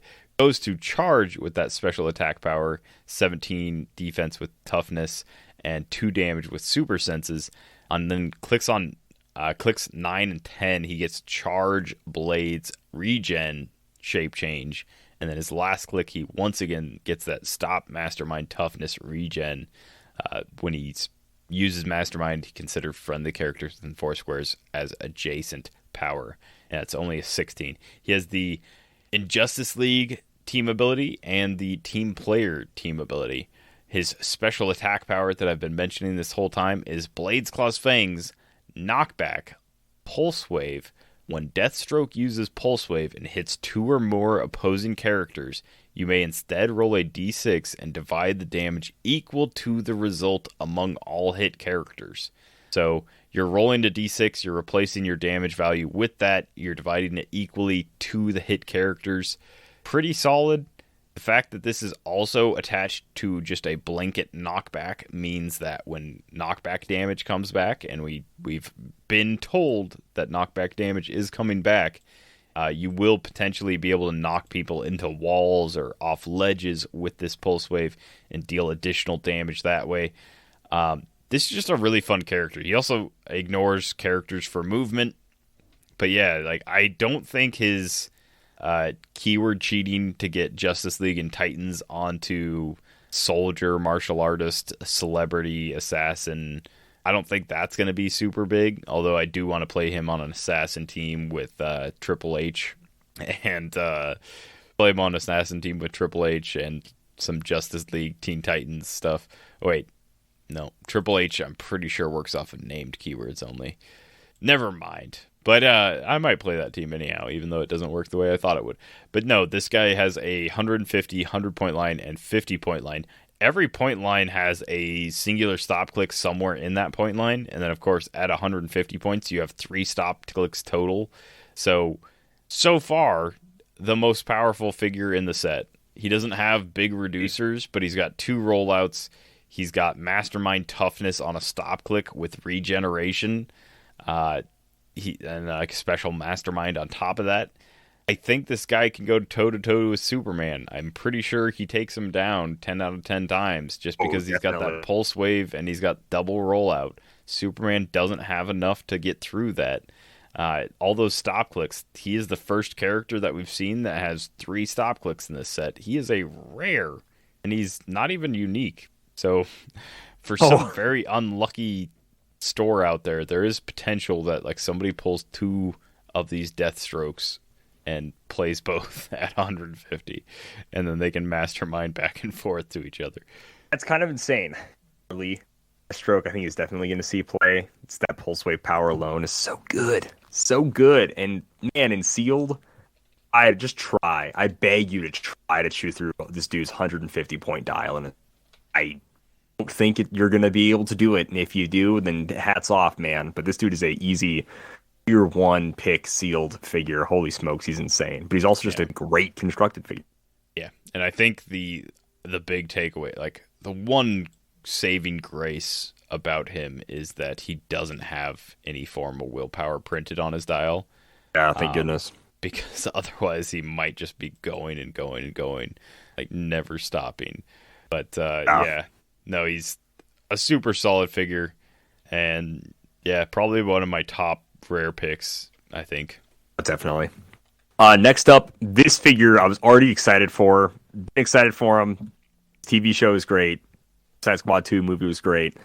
Now seeing the dial and all the powers, this may be one of the coolest designed figures I've ever seen in Heroclix. The way they made his powers work and how different they are from what we've seen and how creative they are with it, I love so much. He used a mechanic that is near and dear to my heart, me and Simeon's heart. You know, I think someone called us earlier today the most pro mission point podcast in Heroclix, which is probably true. We both love the mechanic mission points. I think as far, like, I don't listen to like a ton of the other Heroclix podcasts, but I think as far as pushing it as like a legitimate thing that they should keep doing, we're probably the biggest proponent. Very, absolutely. So, man, Peacemaker here already. Spoiler alert for my next year top 10 list. Hujibo, he's not number 1. He's going to be top 5. I'm going to play the heck out of this figure. Peacemaker, Christopher Smith, Suicide Squad, Assassin, Martial Artist, Soldier, Spy, and Warrior keywords. John 75 Cena keyword. John Cena, yeah, dude. Ironically, no keywords that John Cena has actually are on this figure. 35 points or 40 points is 7 clicks long. Him on click number 4 of the 40-point line. He has the Suicide Squad team ability and the team player team ability, and he has the trait. Just freaking awesome traits. So first trait is all about the mission. You gain 1 or more mission points after resolutions. Heal Peacemaker and a friendly character 1 click each. That's so cool. I love it. I love the idea of mission points not just being like, we get them all and you don't win. just get it. It also does an additional thing. Right, this extra effect. Oh, good. His damage power that he has for his first 4 clicks, be on his starting line, both starting lines, it's going to be I do what you do, but better. Probability control, period. An opposing character within range uses probability control to target a friendly character of greater or equal points than themselves. For resolutions, give that opposing character an action token. So if a low point character were to prob Peacemaker at 75, and you would then give them an action token for using prob, this can really mess up somebody's tempo in a game of Heroclix, and I really love that. He has this on both 75 and 40. Both clicks, he's a running shot, penetrating psychic blast character. But top dial, he is an 11 for 3 with an 18 defense with invulnerability versus his bottom dial being only a 10 attack with a 17 toughness, being a little squishier down dial. On clicks 5 through 7, he has Charge, Blades, Claws, Fangs, Combat Reflexes, and then normal probability control. So it's a very succinct dial. It goes from range to then close, and he has prob the entire time, which is freaking awesome. And then his second trait is Failure is not an option. This is a sideline active trait. This is how Peacemaker will be able to actually gain the mission points himself. He'll be starting on the sideline. So when a friendly character of 40 points or more is KO'd, and you have 10 or more total mission points, after resolutions, you may generate Peacemaker on his red starting line from your sideline in that character's square. Probably should say technically in the square that character last occupied, right? But I don't think wording necessarily is the biggest deal, but like that's how we traditionally had seen it. But anyways, / if Peacemaker started the game via this trait, when he uses prob control, after resolutions gain 1 mission point. We now have a sideline piece for every mission point team ever come in, and then when he probs, he gains a mission point, and then he heals. Now he cannot heal above his starting line. But because he has prob his entire dial, even if he takes some damage, it's because of this trait, not his special damage prob power. It says whenever he uses prob, he gets a mission point. Always be giving like 1 mission point a turn. Actually, well, 1 on your turn and then 1 on your opponent's turn, which I think this might be one of the few ways to gain mission points on your opponent's turn, which is really freaking cool. So it may even your opponent like, dang, I don't know if I want to any attacks, or I've got to tiptoe around Peacemaker here if you're at like 19 points or something, you know? You prob, you have to wait for resolutions of the attack. Right. But after resolutions, you get a mission point. After you get the mission point, after the resolutions of that, you heal him and a friendly character. Right. And it doesn't say adjacent. It just says... Oh, it's just any friendly character. Heal so Peacemaker awesome. And a friendly character. So not only is it just like a great mission point add-on, he's also just kind of nasty. Because like if suddenly every time you attack, anytime you like, I can prob you, like it doesn't even matter if it's like you're attacking, you try and break away and you succeed or you fail, and I prob it and like you succeed or fail, it doesn't matter. I get to get a mission point and heal Peacemaker and like, you know, Wrecker.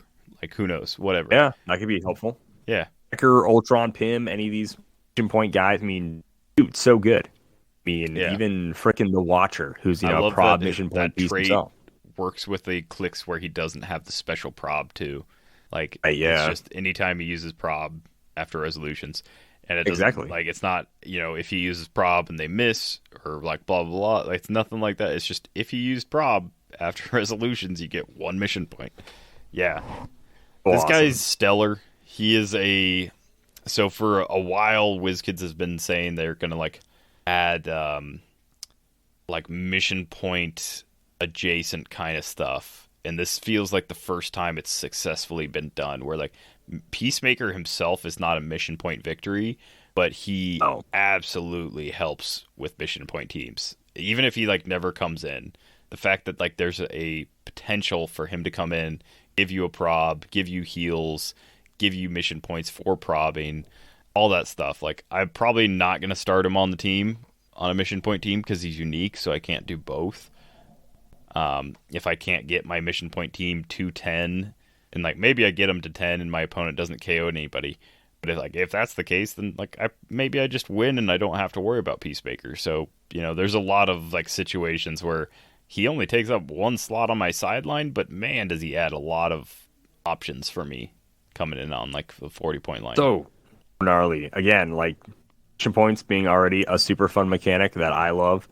And this dial just being a good Peacemaker dial, even without all like the mission point thing. Yeah. It's kind of what you'd want a Peacemaker dial to do anyways, you know? Pretty beefy, running shot, pen blast, and then he gets down and dirty with it close combat. Like, take away those two traits and he still has that probability control ability top dial with just, you know, I do what you do better. I've got a job to do no matter what it takes. There will be peace or there will be death.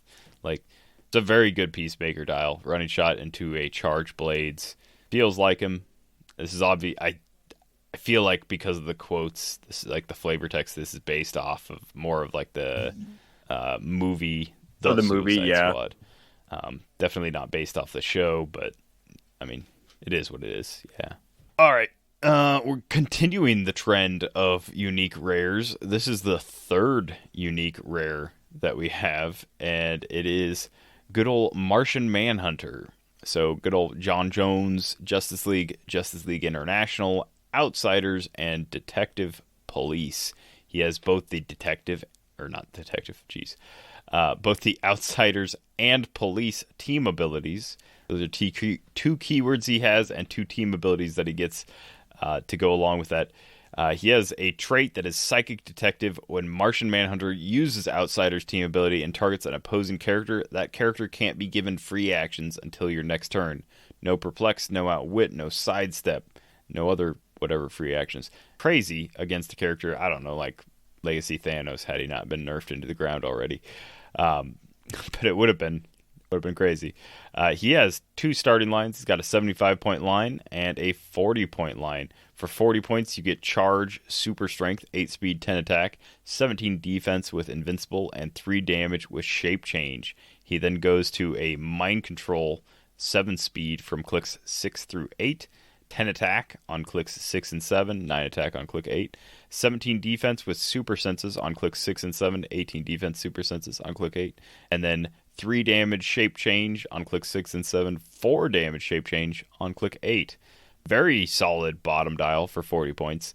Not only a big reducer top and a rollout, but then immediately goes to high stats with double rollouts. Again, Outsiders PD, pretty solid. Top dial, he has a special speed power with a 9 speed and flight. Well, he has flight his whole dial, I guess. It's just printed. 5 range, 2 lightning bolts, 9 attack, no attack power, 17 defense with willpower, and 1 damage with perplex. That perplex is called Just a Couple Questions. His willpower is Walk the Beat.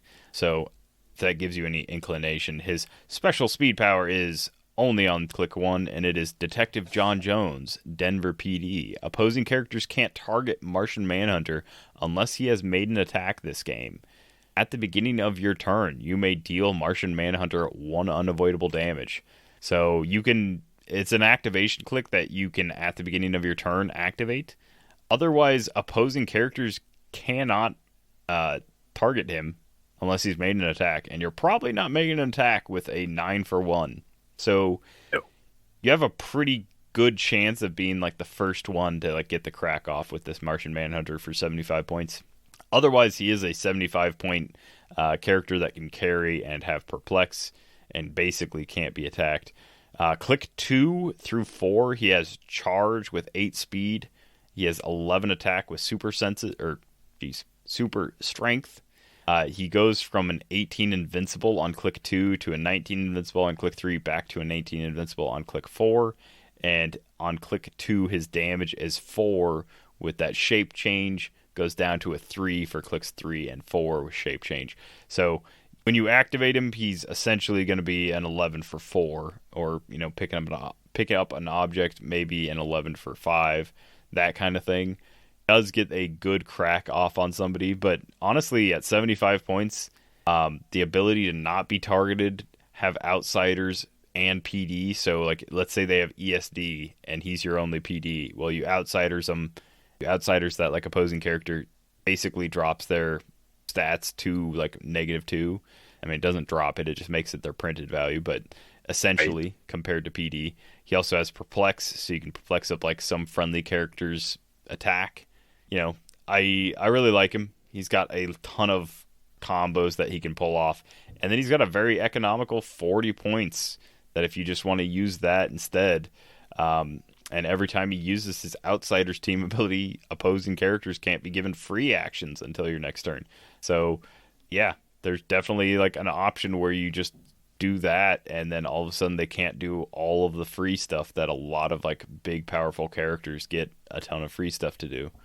He's really solid. I like him a lot. The ignores characters, the blocking terrain, the activation click, kind of seeing a little bringing back activation clicks is really cool. But as soon as you read like his whatever special, or I was just like, man, Silver Age call-in battery numero uno. This guy right here, he's never going to make an attack. And just willpower, can't be targeted. PD. You give him perplex. All right, so Scarecrow as do Arkham Asylum, Gotham City Underworld, Legion of Doom, Secret Society of Supervillains, and the Scientist keyword. He's a super economic 35 points. Although, just so everybody knows, he only has 1 team ability, so probably going to be one of the few Batman enemies not handing out a team ability this turn. Thank freaking goodness. So he has Rally. It's a green 3, Smoke Cloud. Free. Remove 1 of his Rally die to use Smoke Cloud is free.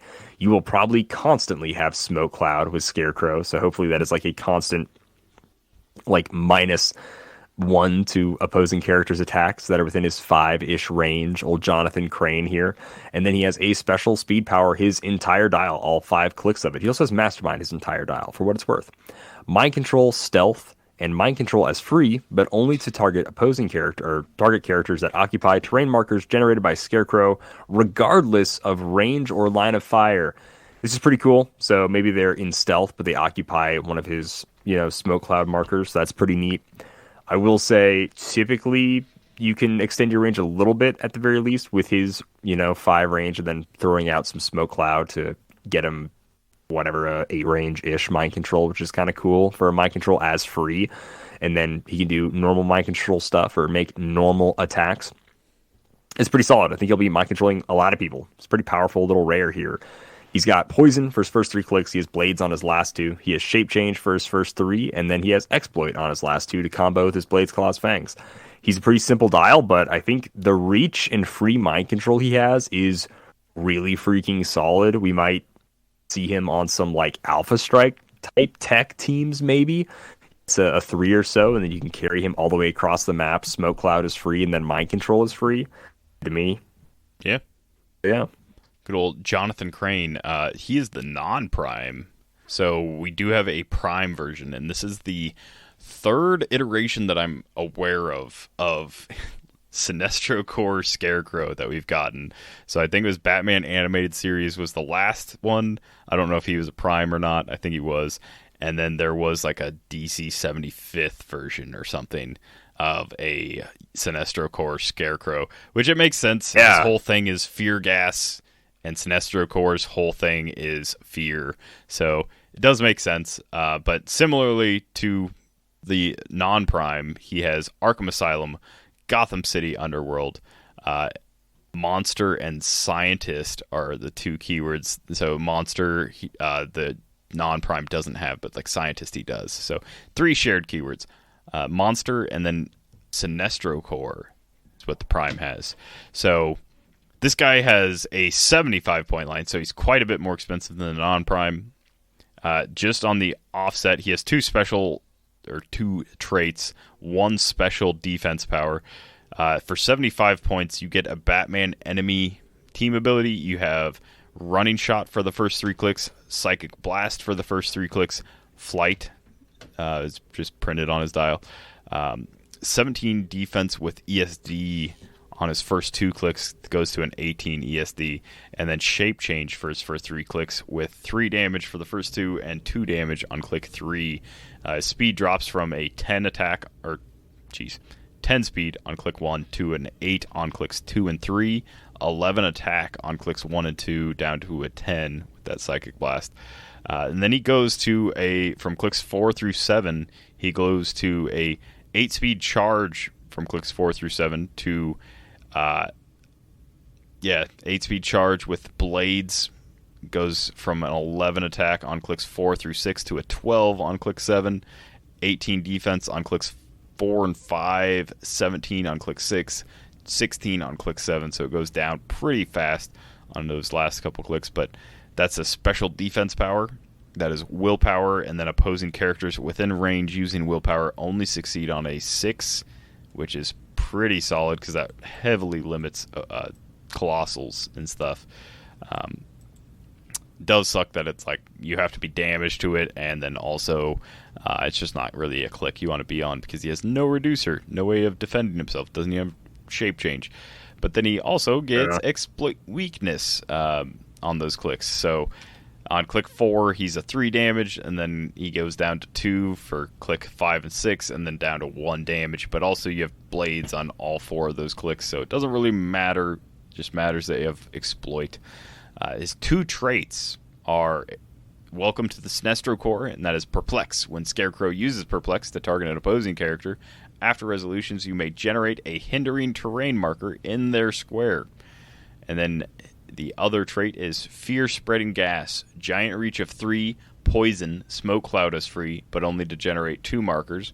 Free, roll a d6. This turn, Scarecrow can use the listed effect, and when he does, it instead targets all opposing characters that occupy one of his generated markers regardless of range, adjacency, or line of fire. So that's a square that he made from his Perplex, or that he made from his Smoke Cloud as free. So 3 potential squares. So on a 1 through 3, he can use Outwit. Let's see. He can use Outwit to target somebody in those squares, or on a 4 through 6 he can use Mind Control to target somebody in those squares. It's a very interesting Scarecrow. I think he does better in sealed than most other environments, and then of course, like anyone that does things that boost the Batman enemy team ability characters will obviously boost this guy. On his own, not super powerful, probably not going to win you a ton of games. He is a bit of a headache to deal with, and I really do like his bottom dial that like willpower opposing characters can't use willpower, or opposing characters within range can only succeed on willpower on a 6, I think is really cool. It's just sad that like once you get to those clicks, it's super easy to take him out. There's like nothing protecting him. No shape change, nothing. He's got. I mean, I will say this: he might be the best Sinestro Core Scarecrow that we've seen. Most of them are pretty bad. This one at least has 2 very solid traits, and then also like his giant reach of 3 combos really well with his bottom dial, his charge and stuff. Traded poison is great for anywhere on his dial, and then that smoke cloud is free, means that like he can always be in stealth. I don't remember which one was it. Poison Ivy that gave Poison Ivy gives stealth, them all stealth. So he just has like permanent stealth when he's playing with her, because he has the ability to generate 2 squares of smoke. So yeah, I don't think he's a slouch. I don't know if I'm paying 75 points constructed to like really work something out, but like maybe there's something in the Gotham City underworld to change my mind. He's hard because he's a prime. He's a high point cost, and then he's also got no reducers, so he's like a 2-tap figure. Yeah, I feel like he's going to go down kind of easy. The 17, then shape change being kind of her defense top dial. It's rough. It's really rough, but he's cool. He's got neat abilities, but it's he's a bit of a kind of 10 ply. He's just soft. Yeah. The Charmin Sinestro Core member. Yeah. Finally get to the Brain after seeing Monster Mala all those figures ago. So Brain has Brotherhood of Evil, Secret Society, Supervillains, Animal, and Scientist. Pay attention to those keywords. They will be important later. He is tiny size for special combat symbols. He also has 7 range and 1 target. His entire dial, he has a special defense power, which is Invulnerability and Mastermind. He also has Mind Control, his entire dial. Then on click 1, he has Outwit. On 2, he has Enhancement, I Love You, Mala. And then he has, on click 3, Ranged Combat Expert with a 2 damage. So he'll be a 12 for 3 on click number 3, and then he's an 11 his entire dial, 17 defense his entire dial, 1 damage when he doesn't have RCE, and then 4 speed his entire dial. So very slow, very protected in Vuln Mastermind, a very short dial, 35 points. What else does he have? He also gives you leadership. So he's a super cheap leadership. Not a great rare that you want to pull. No. In your booster, no. For sure. Not in sealed. But he's kind of cool. I think it'll be fun to build with. So leadership, and then once per turn for all characters with this trait, the Brain may be given a non-free action after being carried, but only if he shares a keyword with the character that carried him. So this is great because he has Animal and Scientist.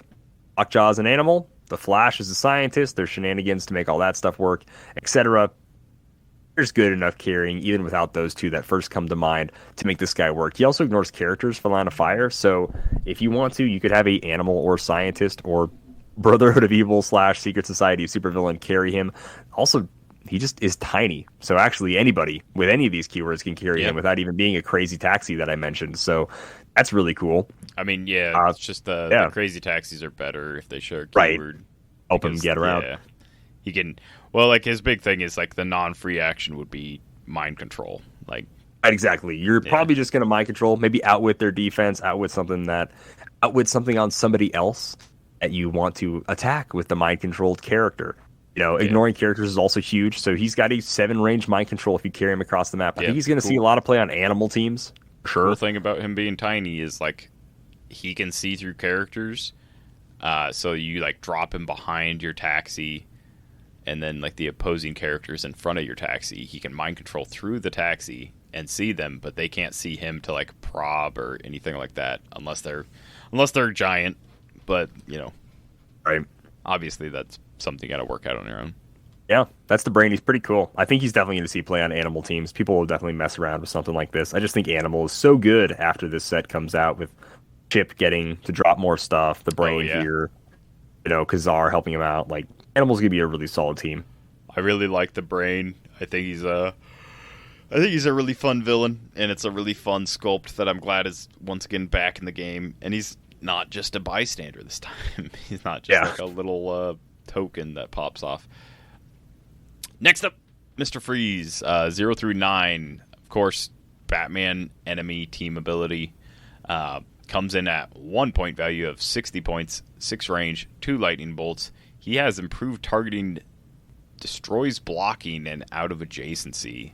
So, pretty solid as far as just those two things in sealed. He has a Rally 2, a blue Rally 2, so that is friendly attack rolls of a 2. That is Barrier, all stop. Free, remove one of Mr. Freeze's Rally dice to use Barrier as free, but only to generate 2 markers. So, decent amount of Barrier he can put up with that Rally. Pretty solid. He has Arkham Asylum, Gotham City Underworld, Suicide Squad, Armor, and Scientist keywords. He has a special attack power, his entire dial, 7 clicks long. First 4 clicks are running shot with 8 speed that goes down to 6 speed on click 4. He keeps that 6 speed for his last 3 clicks with plasticity. Goes from 11 attack from clicks 1 through 3 to 1 click of a 12 attack on click 4. Back to 11 attack on click 5, and then 10 attack on clicks 6 and 7. Starts with 2 clicks of invulnerability with 18 defense. Goes to 18 toughness on click 3. 2 clicks of 17 toughness on 4 and 5. And then 2 clicks of 17 regen on clicks 6 and 7. Starts with 2 clicks of 3 damage regen on clicks 6 and 7. 2 clicks of 3 damage outwit on 1 and 2. Goes to 3 clicks of ranged combat expert with a 3 damage on click 3. So technically his most powerful click is click 3. Again, 12 attack on click 4 with ranged combat expert. So he's a 12 attack for 4 on click 3, 13 attack for 3 on click 4. Kind of a wonky dial with that, but it is what it is. So yeah, 2 damage on clicks 4 and 5 with ranged combat expert. So a 12 and 11 attack respectively, and that would be a 13 for 3 or 12 for 3 on those two. And then Outwit coming back with 2 damage on clicks 6 and 7. Very interesting dial, very solid dial and sealed.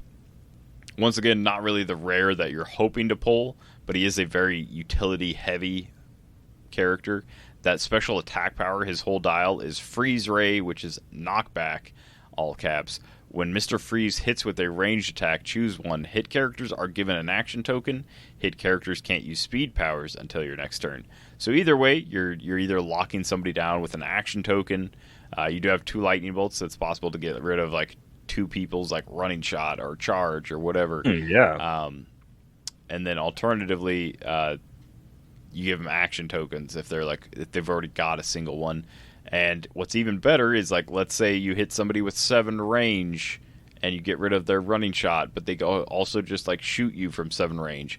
Well, he's got all caps knockback, so you just knock them back, and now they're suddenly out of that 6 range that he has and out of whatever their range is. Not the best rare by a long shot, not the best Gotham City Underworld, but a very solid, and like I mean this earnestly, one of the more solid Mr. Freezes we've had in a while. The amount of barrier that he has, the fact that he can shoot through his own barrier, shoot out of adjacency, shoot through walls. He can protect your team while just setting up like a crazy amount of locked down opposing characters. Then he also has just, straight up outwit. So not only is he top dial hitting 11 for 3, maybe straight through their defense, but then afterwards, he's just like, no speed powers for you. That's pretty solid. Yeah. We don't get a ton of good, like Mr. Freezes, I guess, in Heroclix a lot of the time, and it's honestly just been, I guess, Batman the Animated Series that we got 2, like, kind of mid Mr. Freeze. So I'm happy to see this one. Better in cap. He's just solid. Yeah. He's just solid. 60 points is a good point value for what he does for a 7-click long dial. Kind of does what you want a Mr. Freeze to do. It's not like the traditional in-cap, whatever, Mr. Freeze normally, and he doesn't really have to be. He's cool. The rally is easy to get off. Sculpt is really cool. You know, he's just a solid Mr. Freeze. Have you seen the Dubus Goobus animation? I don't know if you've seen any of his, but he has one where it's like Mr. Freeze and Batman. Batman's like, no, it's okay. Now we know how to cure Nora, you know, and actually we'll cure you too. And he's like, what are you talking about? I'm not gonna be one of those people that explains to you the entire point of the video, but I'll have to show it to you later. It's kind of funny. I have seen Dubus Goobus, so I can only imagine. Yeah, it's pretty good. It's pretty good. Next up, more Batman villains. We got Killer Croc. He also has a blue rally too, which is pretty sweet. For free, remove Killer Croc's rally die to generate a water terrain marker in his square. If you do, at the end of your turn, generate a water terrain marker in his square. What? If you do, okay, so he just keeps following him. Okay, so if he moves, I got it. I understand. I was like, generate it in his square. We already did that. What are you talking about? Just beginning of the turn, you make a water marker in his square, and then if he moves somewhere in there, he can go ahead and make another water terrain marker. Like, Calder, what does that matter? And I'm like, well, it's because it's Killer Croc. He's a watery boy. He's got the dolphin speed symbol. But really why it matters is because he has a special speed power for his first 5 clicks. So he's got 70-point line and a 40-point line. His 40-point line is on click number 5, so he will start with this power on his 40-point line. He's got 8 clicks overall, or just 4 clicks for 40. So it's a 10 points-ish per click on his 40-point line. And then you get a free click if you pay 70 points for him, which is so fun. So it's Flurry, charge, but do not have speed if Killer Croc occupies water terrain. Oh, wow, what a novel idea. So it is kind of cool that one use of his rally gets you 2 different waters that you can charge out of. One at the beginning of the turn, and then one next turn if you still are in that square, barring any knockback shenanigans, who knows. But so that's what he's got for his first 5 clicks. He does have 2 targets. 0 range, of course.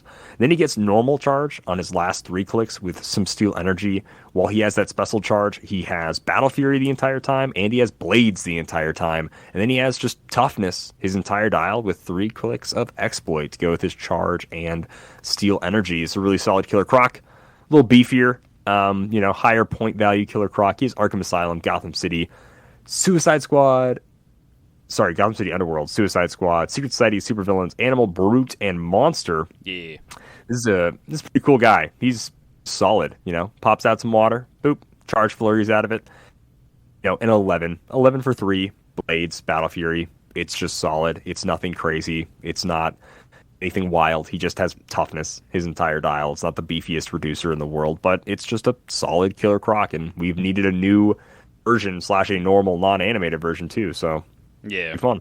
And I think for 40 points, he's a stupid good close attacker that has potential to heal back up if he needs to. Oh yeah.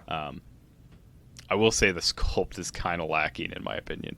That's just just kind of the hunched over gremlin looking Killer Croc. Maybe this is so just Detective Comics 524 from 1983, so maybe this is a specific version, but for whatever reason I do like the huge Arkham Asylum Croc, where he's this weird force of nature kind of thing that you can't when he's got the more crocodile-esque head. This one is very, it was the first Suicide Squad movie where he's got normal dude face, but it's alien instead, You're not singing King Shark is a shark kind of thing, right?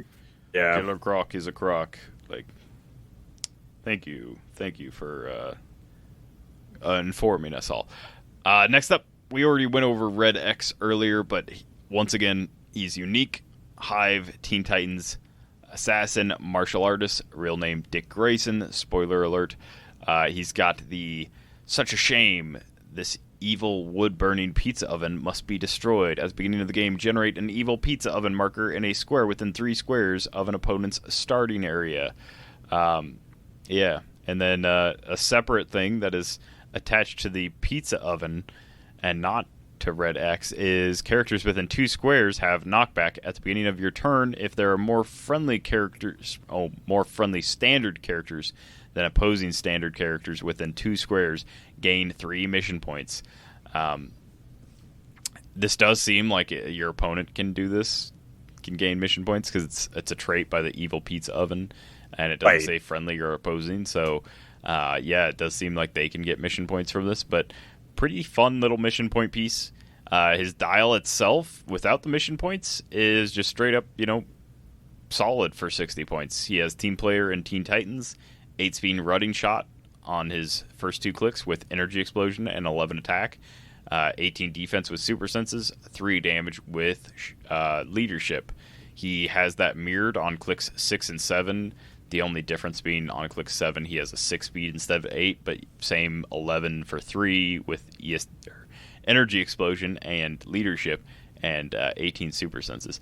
His click 3 through 4 is Charge with Incapacitate and Combat Reflexes, and then 3 damage with Outwit. So he's a solid dial, not really anything super unique or interesting. He has 6 range, 2 lightning bolts, but so he can disrupt teams with his Energy Explosion. Definitely has some interesting stuff with his Super Senses. But yeah, the main thing is 60 points, Pizza Oven, 3 mission points every turn, potentially, if you build around this specific guy. And yeah, I think, it's definitely possible. Maybe not with those specific keywords, but if you're just doing a good stuff is good mission point team, I definitely think it's possible to have enough standard characters around that Pizza Oven. I think so. Gotta get the drop on that Pizza Oven fast. Get all up in that Pizza Oven's business. You don't want to be sitting around waiting for DiGiorno's when you're exactly cashing in on your sweet pizza tokens. Exactly. Next up, we have Bane. Kind of a different Bane. It's also doing the Cha-Cha slide or something. I don't know. Gotham City Underworld, Legion of Doom, Secret Six, Suicide Squad, Secret Society of Supervillains, Assassin, and Brute. He ignores blocking terrain and destroys it as he moves through it. He also has a blue Rally 2. Remove one of Bane's Rally dice to modify his combat values +1 until your next turn. One of the friggin' best Rally dice, which is good because it's kind of at a negative. A friendly character rolling a 2, which could be pretty bad for most attack rolls, you would assume. But yeah, he's at 100 points or 40 points. He does have the Batman enemy team ability. He's still only sharing an 11 at either point value since it did attack value. They're not going to get any of his cool stat modifiers. He has a special damage power that he has for his first 3 clicks, so this is only on his 100-point line, but it's Leader of the Secret Six. It gives him Leadership and Outwit. This is a very different Bane. I think it's probably the first Bane we've maybe ever seen with Running Shot, top dial. He's Running Shot, Precision Strike, and Invincible for his first 3 clicks until he hits his stop click on click number 4, so this is right before his 40-point line. It's on click 5, which is just stop Invincible, and that's when he switches to a Charge Super Strength Close Combat Expert figure. He keeps Charge Super Strength Close Combat Expert through the rest of his dial until click 7, and then he has Toughness on clicks 5, 6, and 7, which will be his entire 40-point line. So he always has an 11 attack except for his last 2 clicks. He can always do 4 damage his entire dial. And then that big spike on click 4 where he can do 5 damage is pretty gnarly from a close attack. He has 8 speed his entire dial, and he has an 18 defense, again, except on his last 2 clicks where he has a 17. So he already has above average / really solid combat values, and then you mix that in with maybe top dial. He's actually a 9 speed running shot, 12 attack, 19 defense, 5 damage shooting you, or on click 4, he's going to be a 13 attack for friggin' 6 damage charging in at you. So he's a really solid Bane. It's a really wonky Bane. Again, but I mean, we've got plenty of Banes that just do Charge, Super Strength, Venom Pump, I hurt myself, or I reduce all of this, right. So it's a unique take on Bane. We have one that's running and gunning. It's kind of interesting. And then his running shot is, you forgot that I'm more than just muscles. That's kind of cool. It's the point of what the dial is trying to do. So it's neat. It's different. I like him in sealed, though. I do. That stop click is at a good midpoint in his dial. He's got these stat modifiers that he can pull off potentially every turn. You never know. He's also a leadership outwit piece up dial. 100 points kind of seems like a big ask for the guy that can only just shoot one person turn. He's only got 7 clicks of life. So it does feel like quite the investment for 100 points. At 40, it's a little tough. He only has 3 clicks of life. I get that he can potentially be +1 stats and all this stuff, but such an easy 40 points to KO there down dial is really tough, where you're really going to want to play him with Poison Ivy to give him stealth for sure, because almost necessary at that point. Yeah, I don't want him to get punked super early on. No. That's a rough 40-point investment right there for those three. They're great 3 clicks, don't get me wrong. He's a 12 for 4 at close. Make it like easily. But doesn't quite have the reach to be like an easy 100-point spend. Even in right, exactly. Yeah, he's I think it's sealed. It's probably easier to pull that trigger if he's one of your rares. Definitely. But yeah, again, the rally's great. It's just it determines that like your dice rolls have not been good or not been like above average. Maybe they could be above average, I guess, with a 2, but most likely they have not been great to you. They haven't been super kind to you, and so you're like boosting your stats because of that. But yeah, I do like a Bane that can think, that he's like he's a plotter instead of just like a big liver king man. But next up, speaking of river kings, it's Aquaman. He has the Atlantis Justice League Monster, Ruler, and Warrior keywords. Monster comes into play because he's all tentacled up. So this Aquaman, he's got his trident. This is a very classic looking Arthur Curry. He's got King of the Seven Seas trait, which is at the beginning of the game, generates 7 water terrain markers anywhere on the map. Pretty good. That's a lot of water. He has a second trait that is the king used the conch. Leadership. When Aquaman uses it and succeeds after resolutions, you may generate a water terrain marker in a square within range, or generate a tentacle bystander, max 8, in a square of water terrain within range. If a 6 was rolled, you may generate both. So you can definitely get more than 7 squares of water terrain on a map.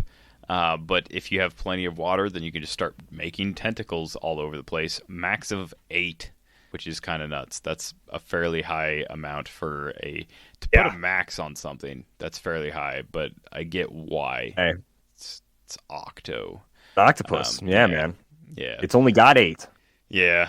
That makes sense why it's 8, but it's like, man, if I ever hit 8 with this guy, I'll be surprised. He isn't unique, though. I would be really surprised, too. I could just play a bunch of him and just go for glory. He has a special damage power this is a monarchy, and I rule. Close combat expert, Empower. When Aquaman uses Empower, he may treat friendly characters with the dolphin symbol occupying water terrain as adjacent, which is awesome. We've already talked about this guy, but he's also got the Justice League. The Justice League team ability. When this character is given a move action, modify speed +1. So he has the dolphin symbol. That is his only special symbol. He has charge. His whole dial goes from a 10 speed on click 1 down to an 8 from clicks 2 through 7. And then his last click is click 8, where he has a 6 speed. He has 3 clicks of Quake with an 11 attack, 3 clicks of Invincible with an 18, 1 click with a 4 damage, and then that's with that special close combat expert Empower. So he's actually a 12 for 5 on that click, which is pretty solid for his 100-point line. He goes down to 3 damage with that special damage power on clicks 2 through 5, so crossing over into his second starting line of 50 points, which is on click 4. Click 4 goes from Quake, it goes to Super Strength. He still has Charge, obviously. Goes from Invincible down to Invulnerability. He's a 10 attack, 18 defense, 3 damage with that special damage power. On click 5, he drops 1 stat, and that is his defense. Goes to a 17. And then click 6, he goes from Super Strength to Blades, still with a 10 attack, and he'll be a Blades 10 attack until his last click, click 8. And he goes from that special damage power on click 5 to just regular Empower on click 6 through 8 with a 3 damage, and then down to a 2 on clicks 7 and 8. And he has combat reflexes with a 17 defense on those last 3 clicks. But his main thing is the tentacle generation, I guess. So that's his whole leadership. It's traded. You can get rid of that, of course, by outwitting his leadership, but why would you do that? Because it's fun to make tentacles.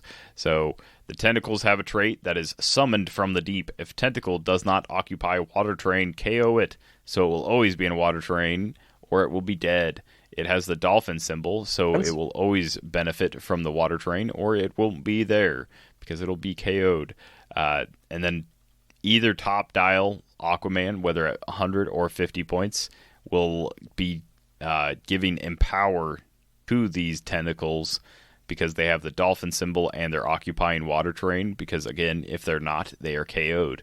So that's pretty solid. They have 10 for 2 printed, but because Aquaman has that special damage power, he'll be at least boosting them to a 3 damage. They themselves also have empower, so if you have multiple tentacles together, they are stronger together, I guess. Apes strong together. Makes sense. Yeah.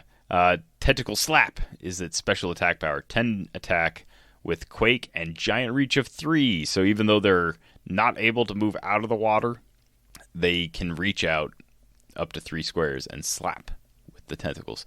They have Plasticity with 0 speed, so they can't even move out on their own. But yeah, the only thing that we have right now that can get rid of this Aquaman water would be something like Molecule Man. And that'd be a really sad day for Aquaman, but would be Molecule Man just kind of do be stronger than the Aqua. The Molecule do be stronger than the Aqua as far as mans go. But no, the thing I like about this Aquaman is I can play 6 at 300 points, like 6 of them at 50 points for a 300-point team. It's a theme team with whichever theme I want to go with.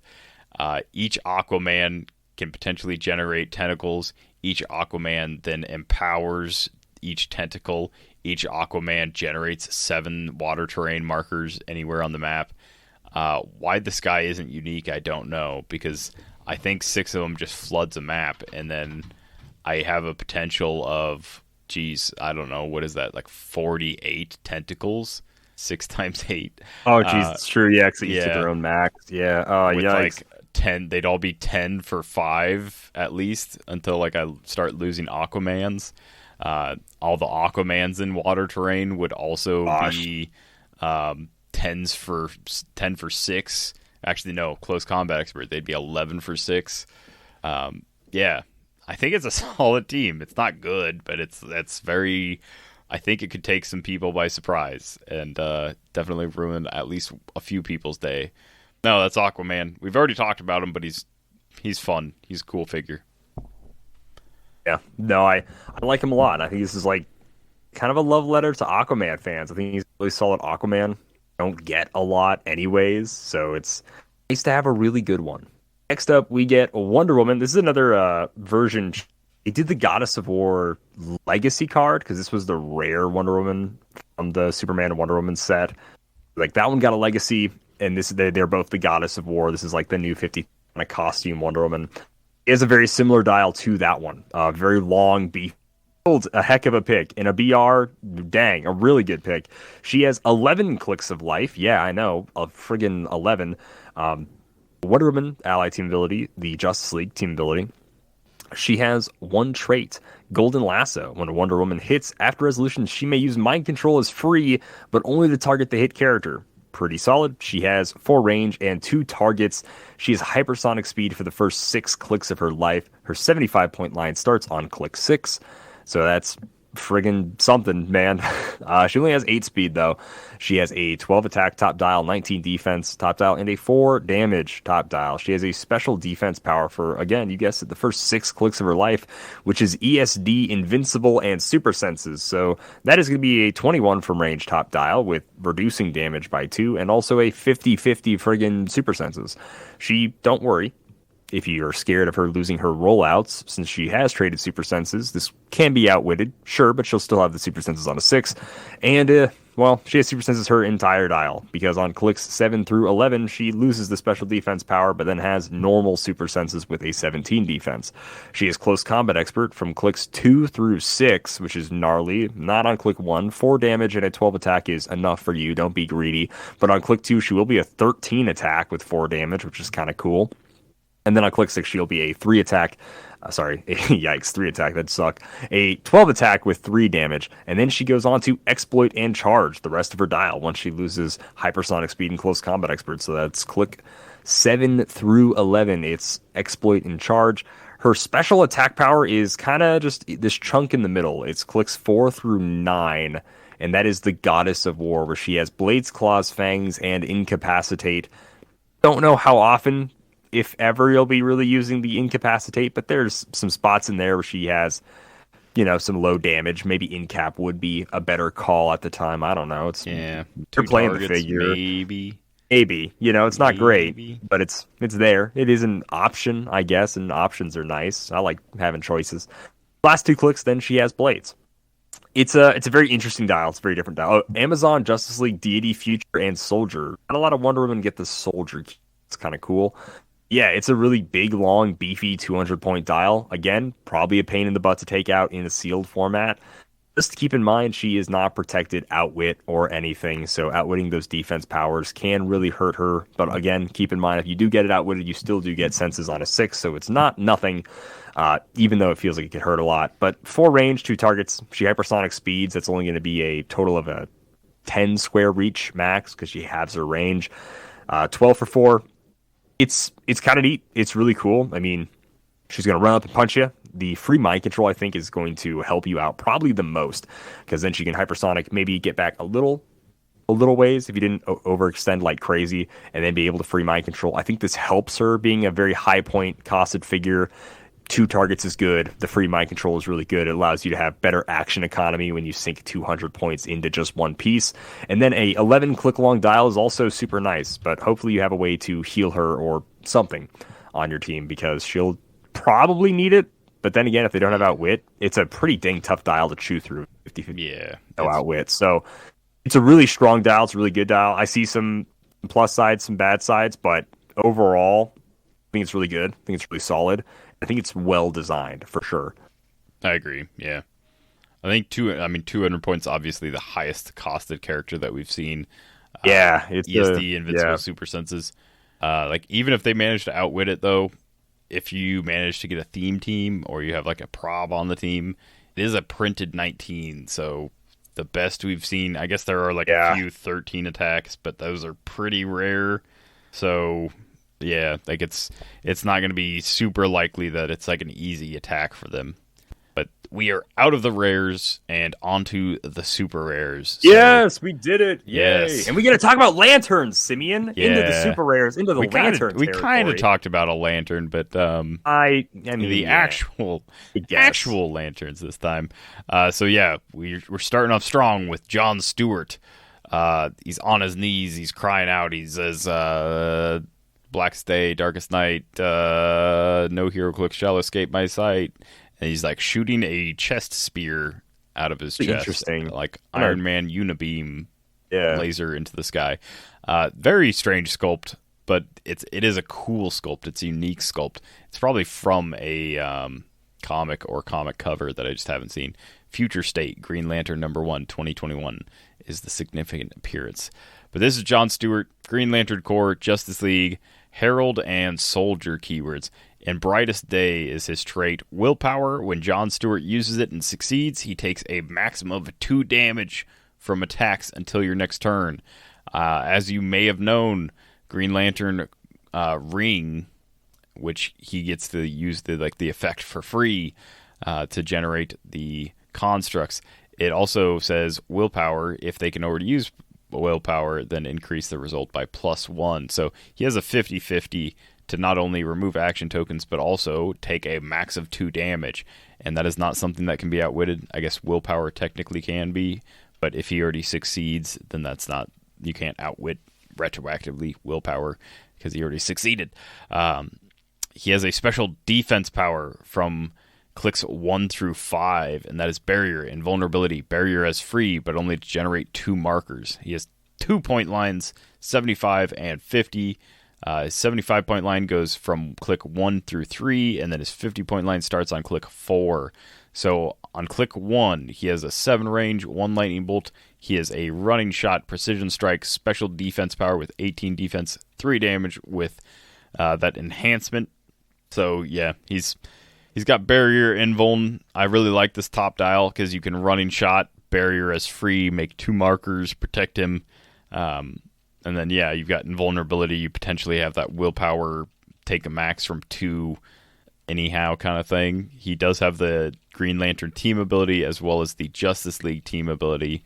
And then on click 3, the last of his top dial, he has Charge Blades, that special defense power, and Perplex.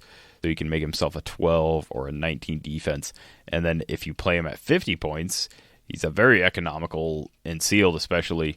Obviously most super rares are good in sealed, but 10 speed with charge, 10 attack blades, 17 defense with that barrier power, and 3 damage with perplex. So you can make yourself an 11 or give yourself an 18 defense.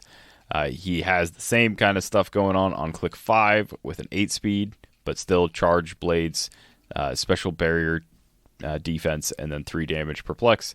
And then on his last 3 clicks, he goes back to running shot, picks up some psychic blast, picks up some willpower. So not only does he have willpower traded, but that's right, it's a double willpower.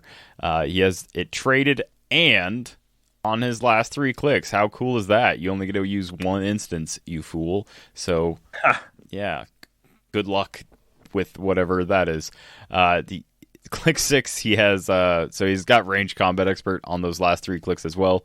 But on click 6, he's got 3 damage, so he's a 12 for 4 when he uses Psychic Blast, when he uses running shot. Anything in between, 7 range. It goes down to a 2 damage on click 7 and 8, but he's still a 12 for 3 on both of those with 6 speed instead of 8 speed. So yeah, he's a very effective dial no matter which part you put him on.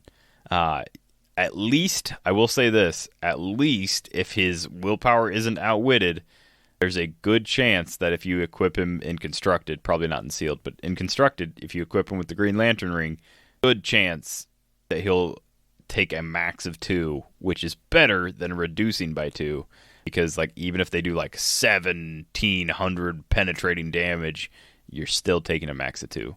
So, pretty cool. I think I really like that trait. I like this John Stewart.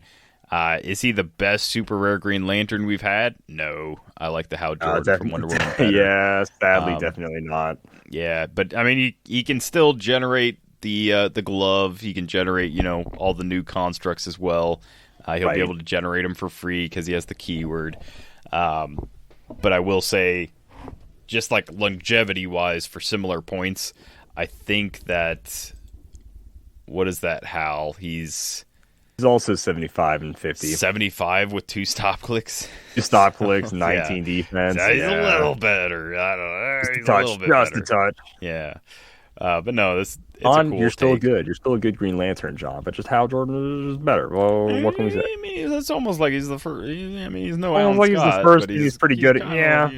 Alan He's Scott wasn't like a Green Lantern, like a magic lantern. Yeah. Happened to be green. Funny railroad lantern man, like. Next up, the antithesis, I guess, of the Green Lantern Corps. The main enemy is the Yellow Lantern Corps. So we have Sinestro. He has in Justice League, Legion of Doom, Sinestro Corps' Herald and Ruler. Probably going to play him on an Injustice League or Legion of Doom or Herald Cosmic Ruler theme team because Sinestro Corps is a tough keyword to play much in. Some would say it's almost impossible to build a 300-point team, but he's not unique. So if you want to play just a bunch of Sinestros, you can do that. You could play 4 Sinestros, and there's a 300-point Sinestro Corps team if you want to, because he's got a 125-point line and a 75-point line. He has a trait, a special attack power, and a special damage power. He has flight, 6 range, 2 targets, and the Injustice League team ability. Pretty fun. Attack roll of 10 or 12, you had to remove an action token from him. Maybe he can just keep on doing stuff. He has running shot invincible, his special attack power for the first 4 clicks. Really nice because click 4 is the starting line of his 75-point line. He has outwit on his first 2 clicks, and then he has his special damage power from click 3 to 6, and then it shows up again real sneaky like on click 9, which is cool. So he goes on to charge after he loses running shot, and then he goes on to 2 clicks of flurry at the end of his dial. When he begins charge, he gets 2 clicks of Precision Strike, And then the last 3 clicks are Blades, Claws, Fangs. After he loses Invincible, he instantly gets 3 clicks of Invulnerability, and then he goes down to Combat Reflexes. And then in that weird little gap there on clicks 7 and 8 between his special damage power, he gets 2 more clicks of Outwit, like his first 2 clicks. So that's really fun. His trait is In Blackest Night, Perplex. When Sinestro uses it, he may negatively modify damage values. As we know, Perplex changed a little over 2 years ago, or not quite 2 years ago. And now he can do so to specifically negatively modify damage value. He could do this on a friendly person if he wanted to, for whatever reason, but why would you? But he can. He can now modify damage values. Only negatively, though. So that's kind of cool, so I like that. That's strong in this post. Perplex can only modify anything but damage values. That's really good. And a harder environment to increase damage values. Oh, very true. Easy way to negatively modify them is pretty cool. He has his special attack power, like I said, first 4 clicks, is Knockback, Pulse Wave, but each hit opposing character is dealt 2 damage instead of 1. So he's got a flat 2 damage Pulse Wave. Really nice, really gnarly. The 12 attack top dial is great. The 75-point line with an 11 attack is also solid. The Pulse Wave where he does 2 damage to everybody, really good. And then he has Lead Through Fear. This is his special damage power, which is Leadership and Outwit. So if you want him to start with Leadership, you're going to have him at the 75-point line. It's interesting not having this at the 125-point line, I guess, but beggars, I suppose, can't be choosers. Can't get everything you want. This is a very range-heavy one, but then he does, I guess he ends up having more clicks of close combat focused with the 5 clicks down dial, because his sculpt is like him holding these 2 like big like sword type things. But his Pulse Wave is definitely what you're playing him for, the big 2 damage Pulse Wave with Knockback. Man, I can't wait to see the new Knockback rules in Beyond Amazing to see what all it's going to do for knockback damage, because you're giving a lot of people with Pulse Wave knockback as well. Several Pulse Wave knockback characters. Yeah, which so is interesting. PTSD of Danger Room Magneto. Oh, big PTSD Danger Room Magneto. That was tough. Yeah, he's a solid Sinestro. He's nothing crazy. He's not super wild. But again, 2 damage Pulse Wave is just really solid. That Perplex, being able to modify negatively damage values, is also really solid. And of course, you can just use it as normal Perplex too. You want to make him a 13 attack to really mess up people? You can. Make him a 19 defense? Absolutely. Perplex, period. And then when he uses it, he may negative do that. Yeah. So solid Sinestro. Really cool. I'm excited to play him on like a Legion of Doom in Justice League team for sure. He's one of the super rares I really want. And there's a lot because most of the lanterns are super rares. Next up is plain old Batman. It's Bruce Wayne, Batman Family, Gotham City, Justice League, Detective, Martial Artist, 60 points, only point line. He's got the Batman Ally team ability. He has a special speed power for his first 4 clicks, a special damage power, his whole dial.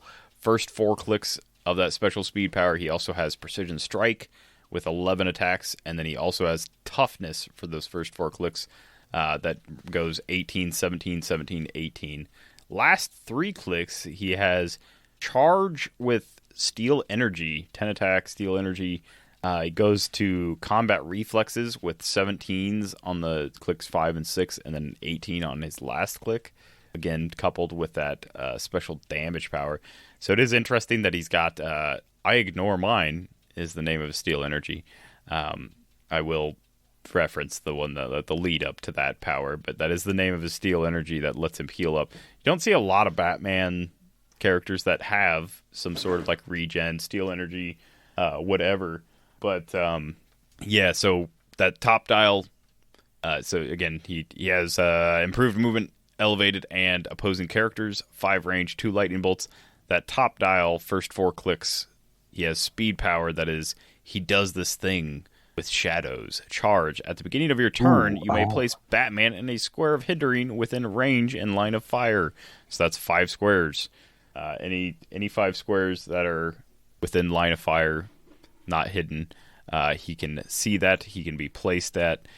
That basically gives him an extra, top dial that gives him a full speed charge because he can be placed 5 squares away and then charge 5 squares. So yeah, it's a little bit more wonky than a full speed charge, but it also is like I could charge up and then be placed. Oh, it's at the end of my turn. Yeah, not at the beginning. So yeah, you can kind of use it as a wonky full speed charge, but mostly as like a getaway after you've charged kind of thing. And then that special damage power he has his full dial is Empower, Outwit, and Perplex. So Perplex up defense, empower other people adjacent to him, outwit opposing characters, got all kinds of stuff. He's a very just Batman-y Batman. He's not particularly special. Obviously, he's more unique and more interesting than like a common or uncommon, but I don't really see like super rare kind of flair on him. He is just like good, like just good for the sake of being good, I guess. But he is just like a very, this is Batman kind of dial, like nothing very special, which is maybe just for the shock value that like the Prime gives him. I don't know. He doesn't even. Yeah. He can't even be equipped with the. He doesn't even start with the utility belt. Yeah, he doesn't even get it. It's kind of weird now that you think about it. I guess you don't. They don't do traits that. Like he can just always be like anyone can just start with like. That is true. You're right. Yeah, with how it works. Yeah. Yeah. Right. Never mind. Everyone just needed the weird caveat. It's that way of thinking we have to get into the way life is now. New Batman, and all that stuff. Equipment rules. Ugh. But it's a solid Batman. It's a cool. We was talking about like worlds, right? Like it's a solid Batman. He's nothing insanely crazy, but it fits. It works for how Batman should work, I think, and it's just a really solid 6-point line. Next up, Green Lantern Bats. Look at him. He's like that one, but he's green instead now. It's pretty neat. Batman Family, Gotham City, Green Lantern Corps, Justice League, Cosmic Detective, and Herald. 100-point line, 25-point line. He's got the Green Lantern team ability, which lets him have Passenger 8. He has the Batman Ally team ability. He has 7 range, 1 target, and he has the Flight ability. He's only special combat symbol. He's got the trait, which is in the Darkest Night. He can have both the utility belt and the Green Lantern ring assigned and equipped at the same time. That's cool. He has a special attack power that goes throughout his entire dial. Smoke Cloud. Smoke Cloud is free, but only to generate 1 marker. Opposing characters occupying or adjacent to Batman Smoke Cloud cannot use improved movement abilities and must break away as if they were adjacent to Batman. This is really good. 7 range. You can toss out a Smoke Cloud, and then boom, you've got to try to move away from Batman.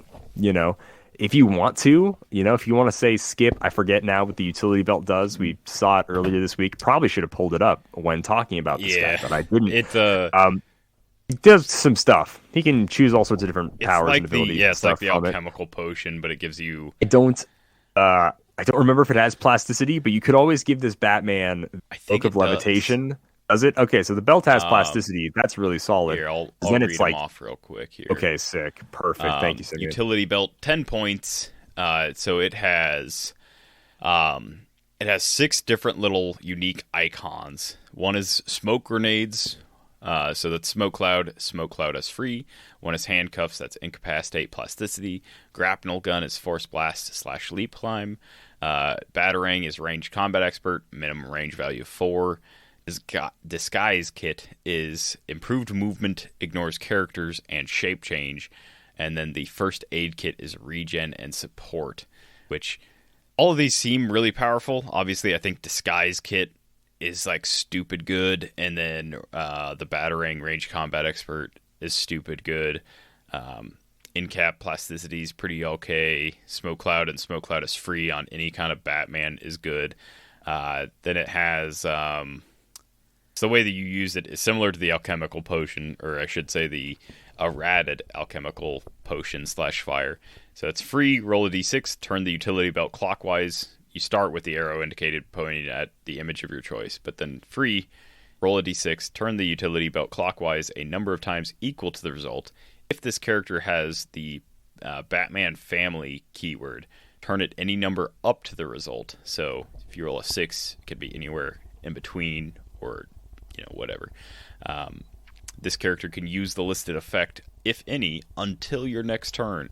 So it only lasts until your next turn when you change it. But yeah, that's the big thing. You have to keep rolling every turn. You can't just leave it on one of them and just that's what I have for the whole game kind of thing. But yeah, imagine this guy basically with the ability to Smoke Cloud his whole dial, ignore characters, or have RCE, and that's what it mostly adds to this specific Batman, I think. Right. Yeah, so jumping back into it, for his first 5 clicks, is a special defense power, which is I am power. Invincible willpower. When Batman uses willpower and succeeds, after resolutions, modify his combat values +1 on your next turn. So as we know with the Green Lantern ring, it's a 50-50 willpower.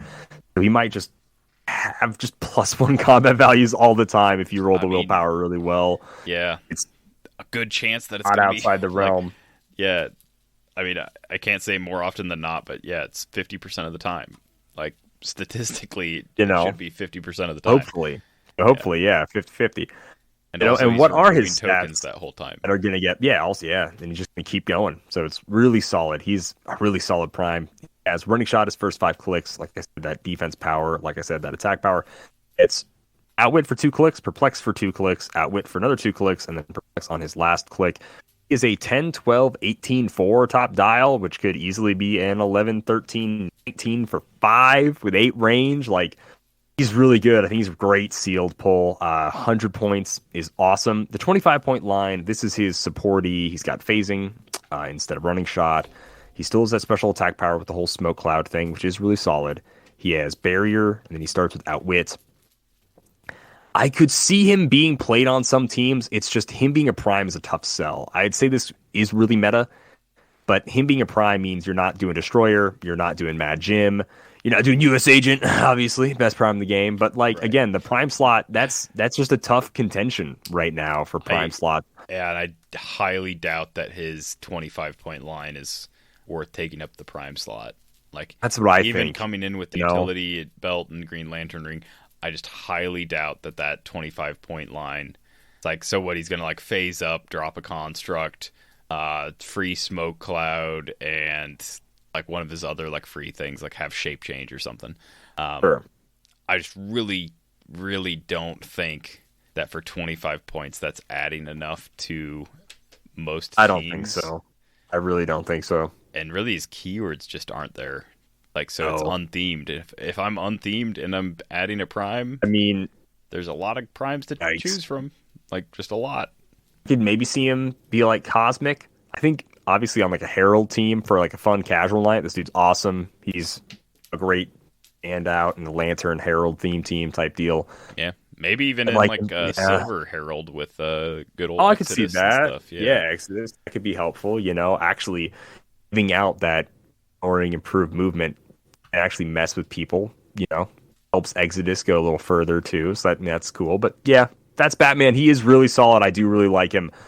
Don't think he's really playable at 25. Not taking up the prime slot. Sorry. No. Sorry, guys. But, he is really awesome. He is still really freaking awesome. 13 for 5, top dial, hitting willpower. At 100 points, you have to consider that, like, the other 100-point primes, like, Destroyer's not really a 100-point prime. He's 8 right, line. No, but no, there's like Emperor Gladiator, who for 100 points. Oh, true, yeah.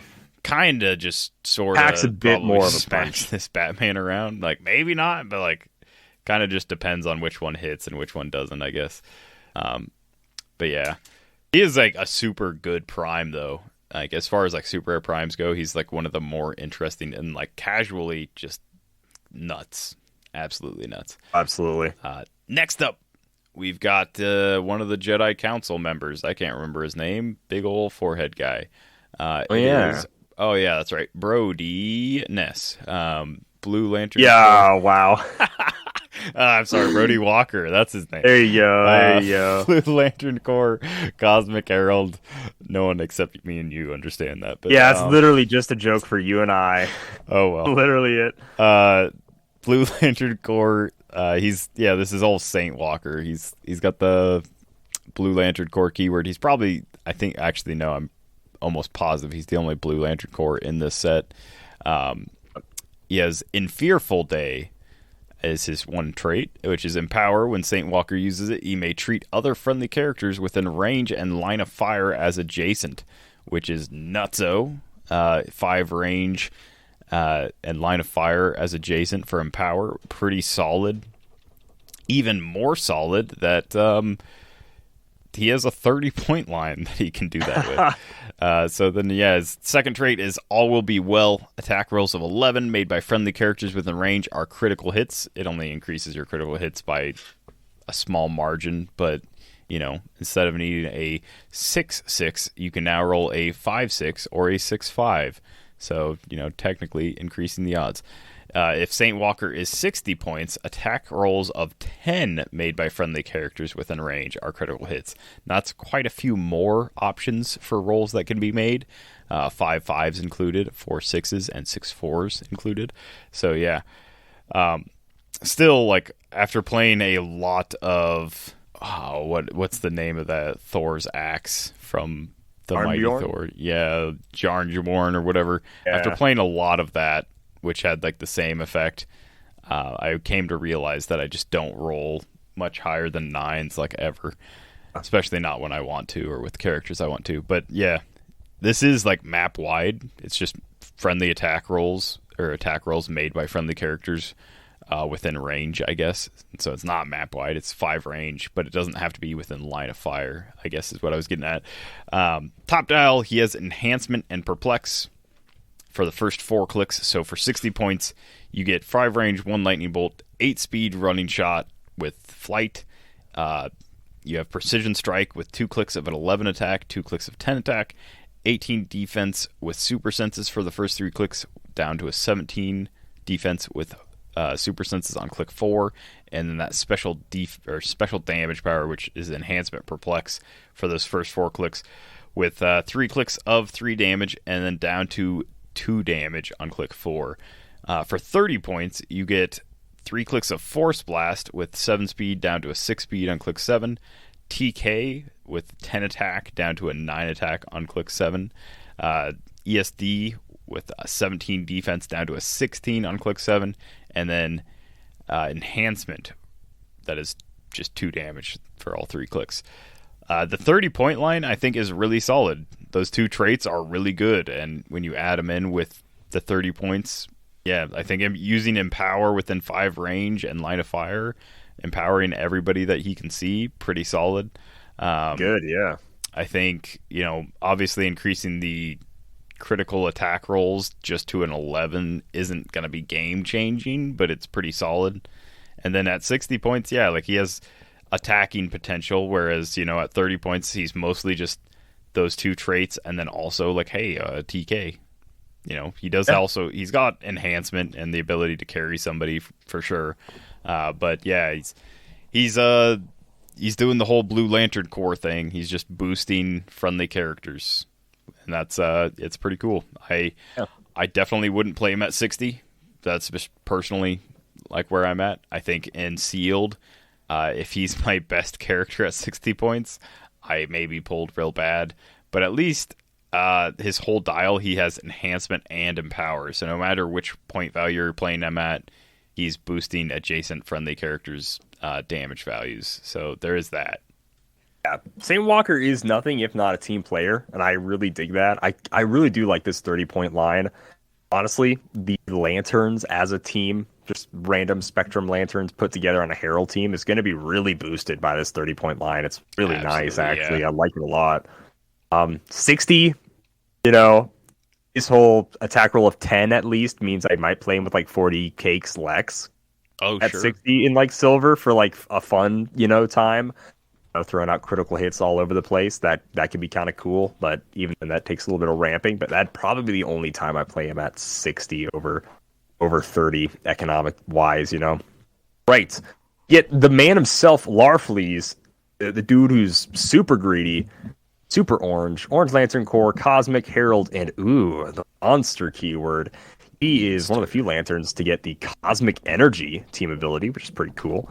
He's got 2 traits, special defense power and a special speed power. He has 2 starting lines, 1 big beefy 175-point line, and then a 100-point line. This is a pretty interesting Larfleeze. He's got plasticity. Opposing characters within range can't automatically break away. His range is 6, and he has 2 bolts, in case you wanted to know. That's pretty cool. I do like the plasticity. I do like it on him. I like that it's anybody within range. Again, you're not making an Orange Lantern Corps team unless you get 3 of this dude at 100. you know? So, like, that's kind of where we're at. I was hoping we'd get an orange Lex. Alas, no dice, not in the cards for this set. His second trait is not yours. Larfleeze can be equipped with any number of equipment at the same time. Now, remember what we said earlier, though. They can only ever be assigned automatically at the start of the game with one equipment per person. Later on, he can equip more, absolutely, but he cannot be equipped at the start of the game assigned during forced construction with more than one. That's the rules. That's how they work. When a non-standard character within range and line of fire is KO'd, after resolutions, you may roll a d6 and heal Larfleeze equal to half the result. Kind of rough when it's non-standard, but I guess, there are bystanders and other characters that can be KO'd that will let Larfleeze heal, which is cool. I like the idea that if you kill a construct, or a construct of his dies, he'll heal from it, which is kind of cool. However, it has to be within range and line of fire, and sadly his range, I believe, which is 6, is the same as how far you can be away from a construct to kill it. So you can't, just move your construct away from Larfleeze to die, because it does have to be within his range and line of fire, which, based on construct rules, they won't die then, which is kind of sad. Kind of not, I guess, but it's a neat idea. Yeah. He has a special speed power for his first 5 clicks. Just to get into the dial, special speed for the first 5, charge for the next 3, hypersonic for the last 3, 11-click dial. Poison, first 2 clicks, and steal energy for the next 2, and then poison again for another 4, and then his last 3 clicks, he gets steal energy again. He has a 19 invincible for his first 2 clicks, then a 19 special on the next 2, invulnerability with an 18 on his next 2 clicks after that, which will be the start of his 100-point line. Special defense with a 17, and then last 2 clicks, he's got 18 defensive toughness. He has Perplex his entire dial, except for his last 3 clicks, where he has Battle Fear. Really getting BO'd. So yeah, his special speed power, which, like I said, as for their first 5 clicks, it's a 10 starting, and then it's an 8 on his 100-point line, which is charge, mind control, and mind control as free, but only to target non-standard opposing characters. Again, really interesting with all the non-standard stuff that he has. I don't, totally get it. I haven't really read any comics with Larfleeze in them, so I don't really know too much about the character. But it's an interesting thing. Not a lot of stuff is for non-standard characters only, so that's kind of cool. And then his defense power, like I said, is scattered throughout, is Barrier, Impervious, Barrier as free, but only to generate 2 markers. So, again, the tough thing about Larfleeze being 175 is kind of the same thing about that Wonder Woman, except he doesn't have the rollouts, he doesn't have the E. Asticity stuff is cool. He has ways to heal, which is nice, between the steal energy and then his other trait. Like I said, not being able to pop that off by controlling it yourself with your own constructs is a little rough to guarantee some healing that way. There's not a ton of non-standard characters, but there's bystanders and whatnot throughout. So there's a lot of, not a lot, but there are I think specifically in this set or around this set, you'll be able to kill a lot of opposing constructs, and exactly kill a lot of opposing bystanders and stuff. Which works well with his 2 bolts. He actually works stupid well with that Aquaman, where if the tentacles aren't. Oh yeah, you're right. There's not an easy way to get them out of water, but if you can, just have Larfleeze carry one out of water or something. I don't know, exactly. Whatever. Yeah, you could do that. Yeah. Yeah, he definitely needs the protected outwit. That I really like. He definitely needs the willpower for being much of your build. Well, I do like that. It's just, I don't know. There's something about Larfleeze being only Orange Lantern that I feel like he should just be a little more powerful than he actually is. Yeah, it's still a solid dial. It's still really cool. It does just, kind of seem underwhelming, I guess. Yeah, I don't know enough about Larfleeze to say what I would have done differently, but I will say, just based on the War of Light version, where he made the Lantern Recruit constructs or whatever they were. Right. Yeah, that was really cool. If I was gonna have give him something to build up the Orange Lantern army on his own, I would have given him something Machinesmith. Sure, yeah, where he makes that bystander. Where it would be that'd been cool. He can make a bystander at the 100-point line. He can make a bystander of a character that's up to 100 points or whatever, shares their top dial or whatever, so, whatever that machine smith wording was. At 175 points, it'd be like max 2 of a character up to 100 points. And then it would be like if they have a lantern core keyword, then like +1 stats to that character.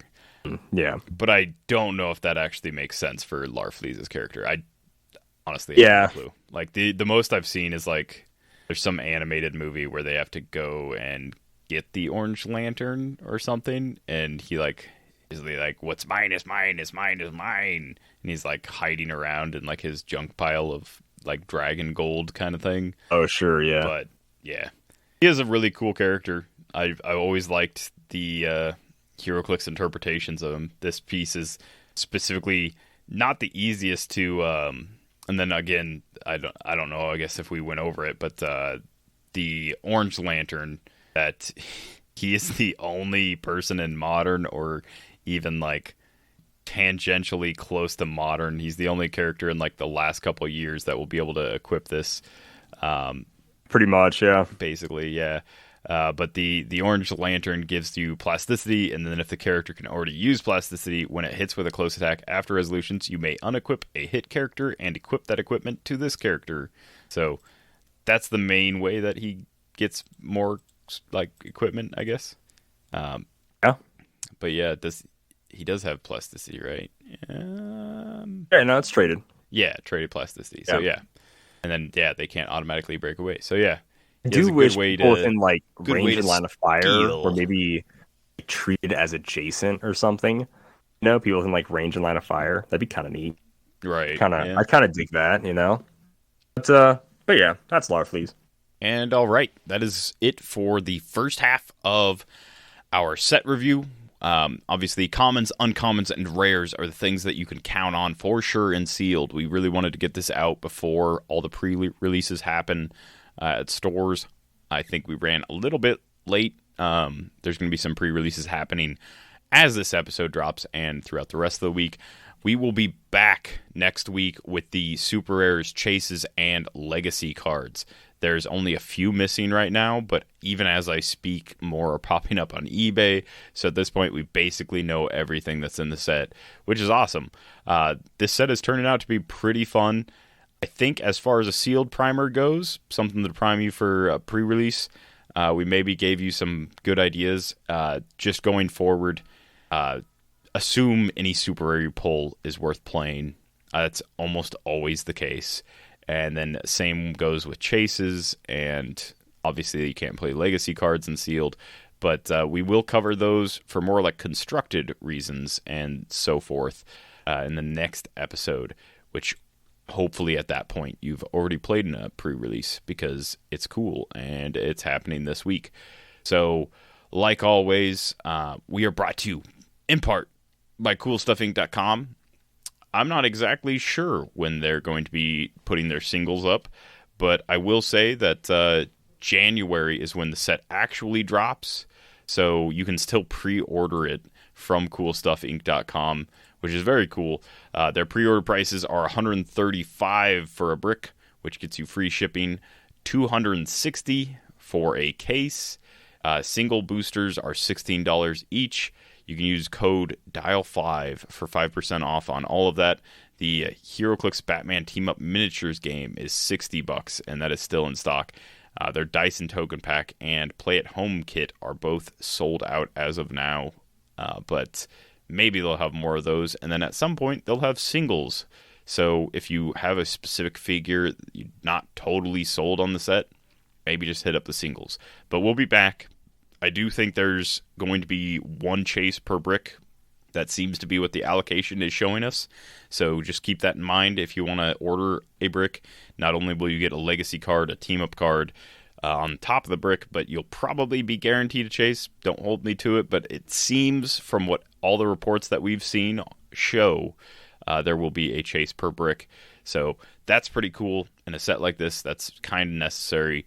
And if you're a huge Lantern fan, I'm sorry, but you got a lot of collecting ahead of you.